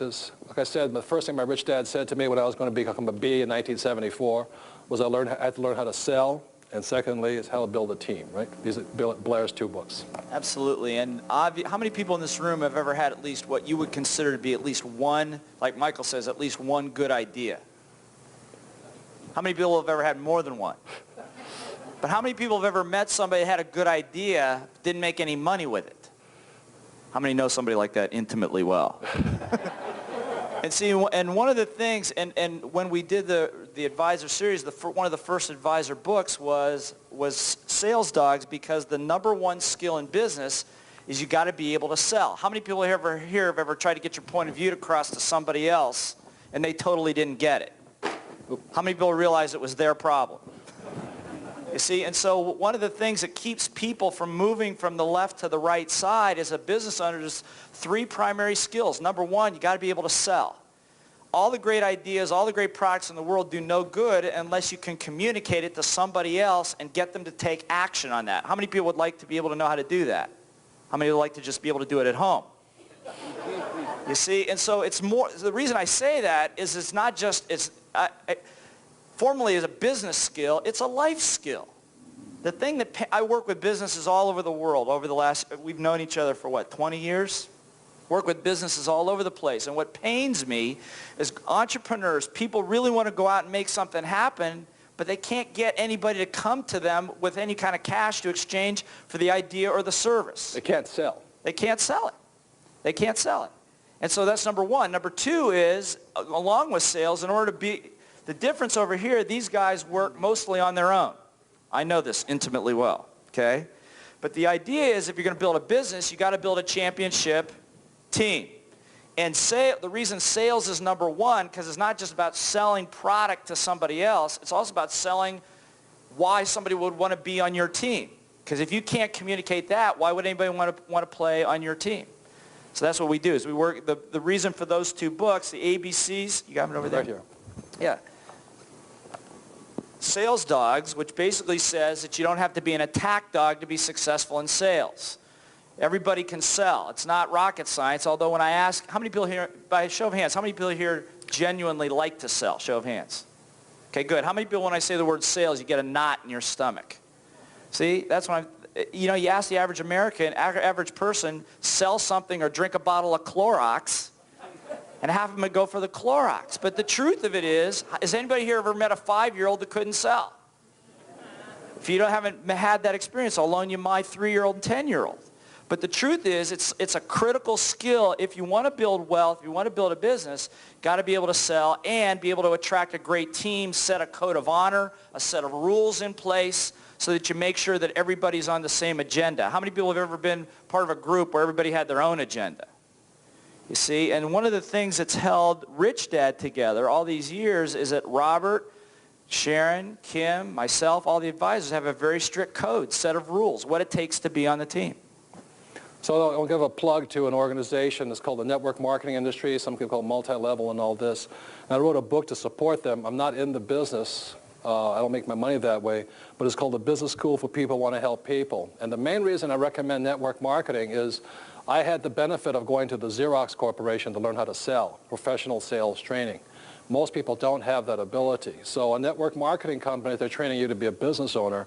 And the number one skill they train you in is how to sell, how to communicate. They don't like to say that because most people have this negative attitude towards it, but it's a great training ground. The problem with getting a job with Xerox is if you can't sell, they fire you. And one of the things about network marketing companies, if you can't sell, at least they'll work with you. But you have to put in your 2 bits here.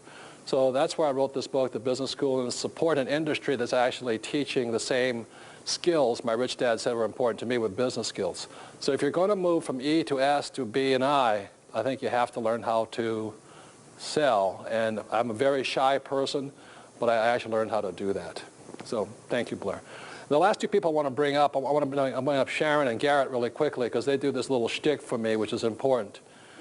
And the reason I want them up here is this, is the big mistake that people make is they take legal advice from accountants and then they take accounting advice from attorneys.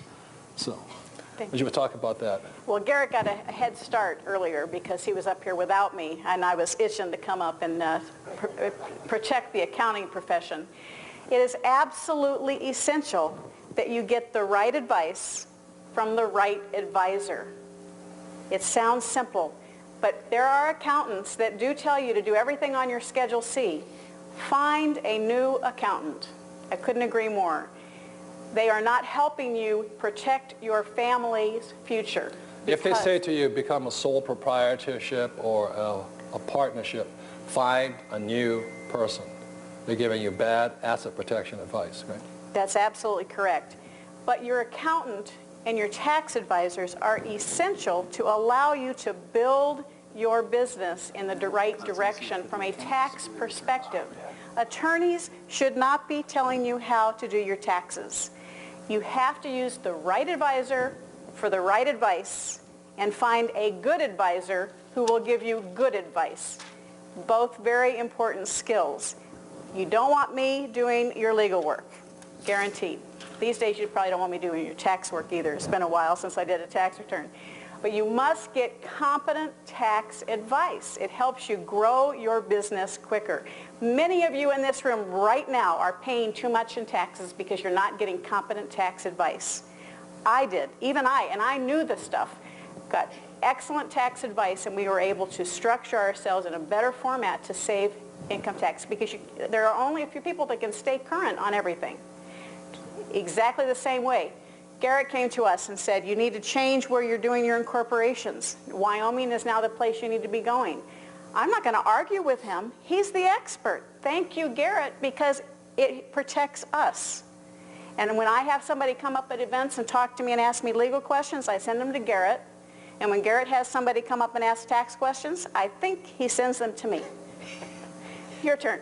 You're absolutely right, Sharon. You don't want me doing your tax return. Please, I am not a tax attorney. I don't do taxes, but I do work really well with CPAs and people who understand the tax system.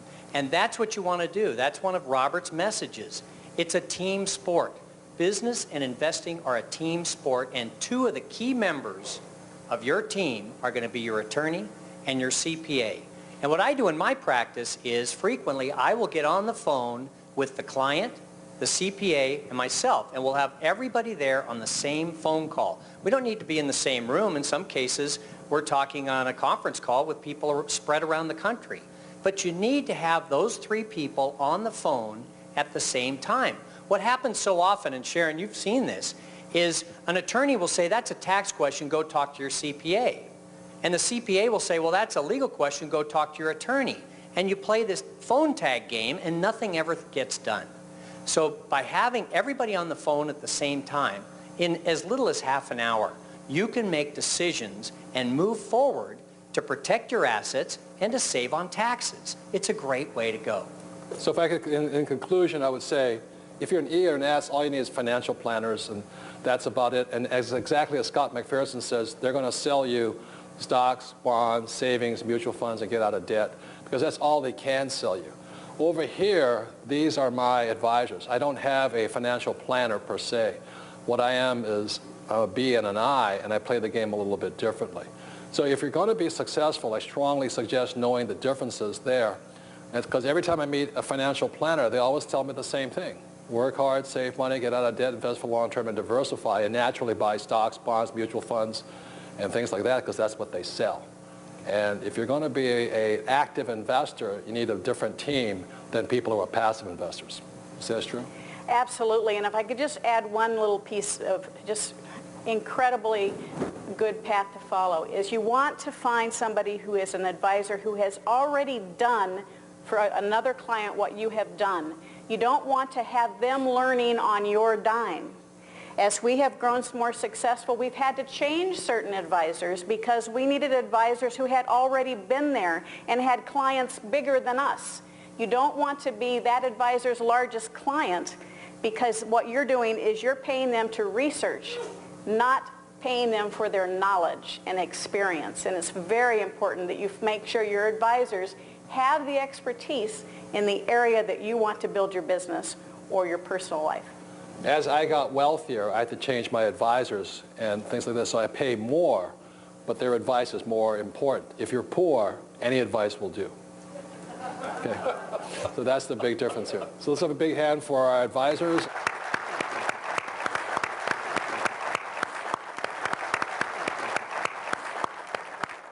I'm going to go into right now what I think is a very important subject for any investor, and that is one of the ways I make a lot of money is watching this right here. It's a thing called trends. And as I said, I didn't do well in school most of the time because I was bored, but there was two subjects I really enjoyed in school. One of them was history, which is trending, and second was wood shop. And when most of my classmates were building salad bowls for Mom, I built an 8-foot El Toro sailboat, and that's how I got an A for that. But I'm going to be talking to you today about what I consider one of the biggest trends and why America, and not only America, but many of the world right now, we have this massive problem between poor and poverty and this growing gap between the haves and have-nots. But I'd like to show you the shift in the world today from socialism to capitalism. So let's go back in time. In 1929, the stock market crashed. This affected my mom and dad because it led to the Depression. So how many people know people who grew up during the Depression? How many people know them because they wanted job security and pensions? Really, really a lot. And that's really affected their thinking. So then 1929, after that, led to 1933, and it led to the New Deal, FDR, Franklin Delano Roosevelt. And he came out with the New Deal in Social Security. Interestingly enough, in 1933, Hitler came to power also. Now, this is why it's so important. As I said, right now, savers are losing their savings. The reason this is so important is because Hitler came to power because the middle class had their savings wiped out. And the same thing is happening right now, is that if 401ks and pensions don't work and savings don't work, it may bring rise to another type of political party. So in 1933, two guys were elected, FDR, Hitler.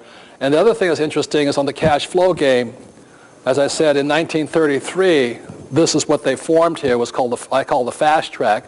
And in 1933, a man named Joseph Kennedy, father of John Kennedy, created this here, investments only for the rich here, because they wanted to separate the poor and middle class from getting into the better investments or the riskier investments. So that's why 1933 is a very important year. The next year is 1943, as we said, Current Tax Payment Act. Because we were in World War II at the time, and the federal government needed so much money,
last year of secondary school principals, administrators, and I had a man come up to the table to our booth, and he was livid. He was a principal of the school. He says, "This is what's wrong with our school system. We're playing games. We should be teaching them reading and writing and arithmetic." And I'm going, please play it. The same guy now has ordered games for his district. So again, reading and writing is at the bottom, and that's still what we're doing in our school system. At the very top, doing the real thing, taking action, doing the real thing in life. And what's right below it? Simulating the real thing, playing the game, playing cash flow. When I saw this, I stopped the meeting we were having at Arizona State University, called Robert and said, "Robert, you will not believe what I've just seen. This is going to be the beginning, the middle, and the end of Teach to be Rich, because it validates his life of teaching." As I said, games, I mean, I saw a completely different world playing Monopoly. You know, by just playing Monopoly, suddenly I saw the way that I could become rich. And it had nothing to do with school and all this. It's not to say that reading and lecture are not important, but it's to say this is the way we learn the most. You know, I've learned by playing games. And then right before that is real life. So that's why we recommend you play the cash flow game 3 or 4 times and teach it to 10 people before you start playing with real life money. The last thing I want to say about real life is this. One of the reasons A, students are not successful in the real world, not all of them, but a lot of them aren't, is because what they learn in school down here is not to make mistakes. So they're really afraid of the real world, and they stay in the corporate world, the world of academia. How many people know people who went to school at age 5 and they're still in school today? You know, that was my poor dad. He only did well in school, so he stayed there. He had no idea what the real world was about because he was afraid of making mistakes. So that's how it affects the whole thing. So when you get to this book here, you can study this cone of learning right now, but you can see the worst ways of learning are reading and lecture, and the best ways of playing games and by doing the real thing. And that's why we created the cash flow game, was to not only for you to learn, but to help other people learn. Because when you play a game, it's mental, emotional, physical, as well as spiritual learning. Because it involves all of your senses. So it's also why this product, Teach to be Rich, is going to be a larger book. It's going to include the DVDs that we are recording with you today. It's because we want to walk the talk. It's experiential learning. And experiential learning is simulating the real thing and then doing it and learning from your mistakes. Yeah. I'd like to bring one of my best friends, Blair Singer, because you have a son who's like me in school, right? Yeah, Ben. Yeah. Why don't you tell him what's happened to him? Well, Ben is one of these 10-year-old boys in school that have a hard time sitting still. Has anybody here ever met one? And as a result of that, he had difficulty in some of the traditional reading, writing, and math stuff at school. As a result, we've had him play, we played cash flow game with him, the kids version, but he got a little bored with that and decided that he wanted to play the adult version. And I have to tell you right now that my son Ben has probably played the cash flow adult version of the game at least 20 or 25 times.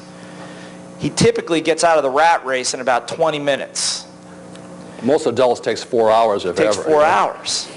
But what's interesting about it is here was a kid who had a hard time with reading, special programs, the teachers had concern, problems with math, all of this stuff. But what he learned in the cash flow game is he now, when doing the financial statements, we actually took the financial statement to his reading coach, and they said, who wrote this out for him? They go, he did it. Because he's doing it, his writing is legible, his math is perfect. He went from, actually, I didn't tell you this, he actually went from doing, he's in 5th grade, went from doing 4th grade level math, he's not doing 7th grade level math, because it has relevance to him now. And True. But the biggest win, here's a kid who really had, as all 10-year-olds, really, their view of themselves is very, very important. And sometimes when he gets a little beat up on the soccer field or a little bit beat up by the kids that are supposedly smarter, he comes back and he wants to play the cash flow game. Because out of the cash flow game, in listening to us talk, he takes his allowance money and he goes out and he buys silver. He saves silver, not currency. Not currency. And so what happens is he comes back and he's because his friends did something to him, and he goes, but they don't have silver. So, some people say that, about money and self-esteem and all that stuff, but what we observe, my wife Eileen and I observe with our son, is his ability to really manifest something through this game in the real world has done light years for his self-esteem. In a world where he's been persecuted because he wasn't smart enough, not attentive enough, too good of a salesperson, so he's considered disruptive in school if you're a good salesperson, is that he found a place where, as you talk about, that he has financial genius.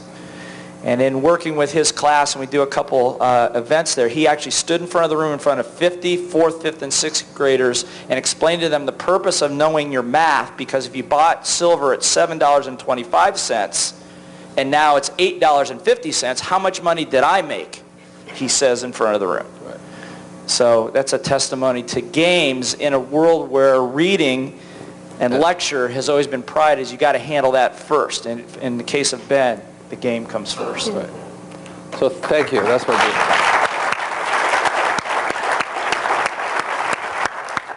do. So again, that's why I created this product. But I'd like to end with this thought. And my thought is this, that every single one of us has a genius. Okay? And as I said earlier, it was only until I went to school that I think I was stupid. I didn't know I was stupid until I went to school, and the teacher started labeling me that.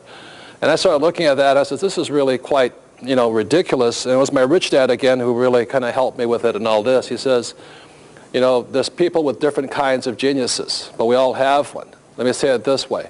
Every animal has a special advantage. For instance, a cheetah can run fast, a bird can fly, and a cockroach you cannot kill. Everything. Every one of God's creatures has a special genius, something unique that's for them. So if a cockroach has one, why not you? That's the way I look at it. So my poor dad, who was a school teacher, also said to me, my poor dad didn't like school either. He was trying to protect their genius. He says, what the word genius comes from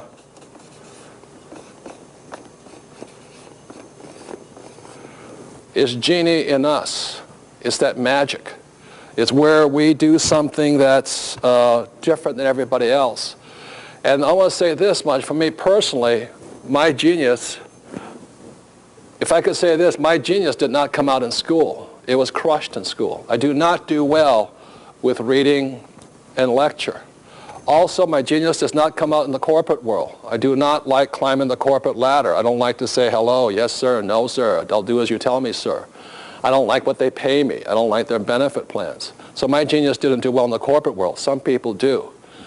The definition of intelligence is for you to be smart enough or intelligent enough to find that spot in the world where your genius comes out. And let me explain that. Your genius is dependent upon the environment you're in. As I said, my genius didn't do well in school and didn't do well in the corporate world. My genius does well on the street. My genius does well in real estate. I do well as an entrepreneur, but not as a corporate guy. I don't get along with them too well. I'm a different kind of character. Does that make sense to you? So if you can understand this, Tiger Woods has a genius. But Tiger Woods' genius comes out in the environment of the golf course. You ever watch that guy pick up the club? That's where his genius comes out. If he was a jockey, he would not be a genius there. So you have to find the environment where your genius comes out, because every one of us has one. Mick Jagger went to school to be an accountant. But he found his genius as a what? Rolling Stone. And so the message I want to leave with each and every one of you is that you have a genius. If you look at this picture up here on the plasma, see, every child has one. It's that magic. It's that thing that they know that nobody else knows. It's that special gift that every child is born with. And the problem with school is it crushes the genius of kids who do not respond well to reading and lecture. So if you look at it this way, this here is what your environment looks like. Like I said, I didn't do well in school. I didn't do well in the corporate world, but I do well on the streets. I do well in real estate. I don't do well in picking stocks. I don't do well with bonds. I don't do well with mutual funds. That's not where my genius lies. So your job, ladies and gentlemen, is have the courage and the wherewithal to go out and find that spot in the world when you rub the magic lamp, your environment, your genius comes out. Where that is, I don't know, but may you have the courage to find it. If you do as our school system teaches you, which is to go to school and look for a safe, secure what? Job, work hard, save money, get out of debt, diversify, and invest for the long term, you'll probably never find your genius. That make sense, you guys here? So may you find your genius, because each and every one of you has it. It is only crushed when you don't have the courage to find it. It doesn't mean your genius is easy to find.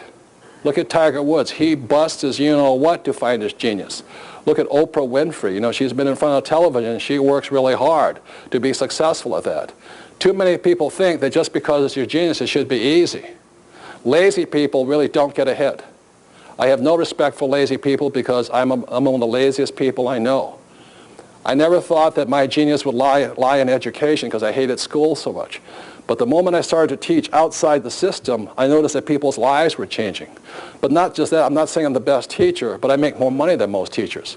And so the world will reward you if you have the courage to give your gift, your genius. Does that make sense, you guys here?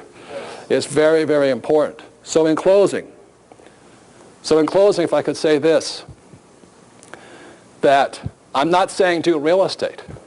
And I'm not saying do what do you call that, entrepreneurship. But some of you may find your genius as an employee. Some of you may find it as a self-employed person. Mine just happened to be over here. Because a guy named Jim Cramer on CNBC, his genius is picking stocks. That guy is a genius at that. He shouldn't do real estate. Buffett says, why should I do real estate when stocks are so easy? So the point here, ladies and gentlemen, just don't follow blindly like a pack of sheep. Invest for the long term, diversify, save money, get out of debt, and turn your money over to so-called experts. You have a genius, so does your children, so the people around you. The reason I want you to play the cash flow game and study is so that you can find your genius. But like I said, it takes some work for it to come out because you have a gift. The most important thing is find out what really works for you, not what I say. Does that make sense, you guys here? So rub that magic lamp, that environment. It could be in church. It could be as a poet. It could be as a gardener. Who cares? It's where your genius comes out. And when you find that, I think you'll find your life more abundant and happier. There's nothing worse than somebody who's working because their parents told them to do it or because you make a lot of money at it. That's when people go postal. You know, they have a job security with the post office department. And they really cannot stand it because they've bought somebody else's program here. So, as I said, I'm not pushing stocks, bonds, real estate, entrepreneurship, and all this. But really, my whole message is to find that genius. Because as Warren Buffett, the world's greatest investor, says, it's a very important quote. Happily, there's more than one way to get to financial heaven. And ladies and gentlemen, may you find that way that works best for you. Thank you very much.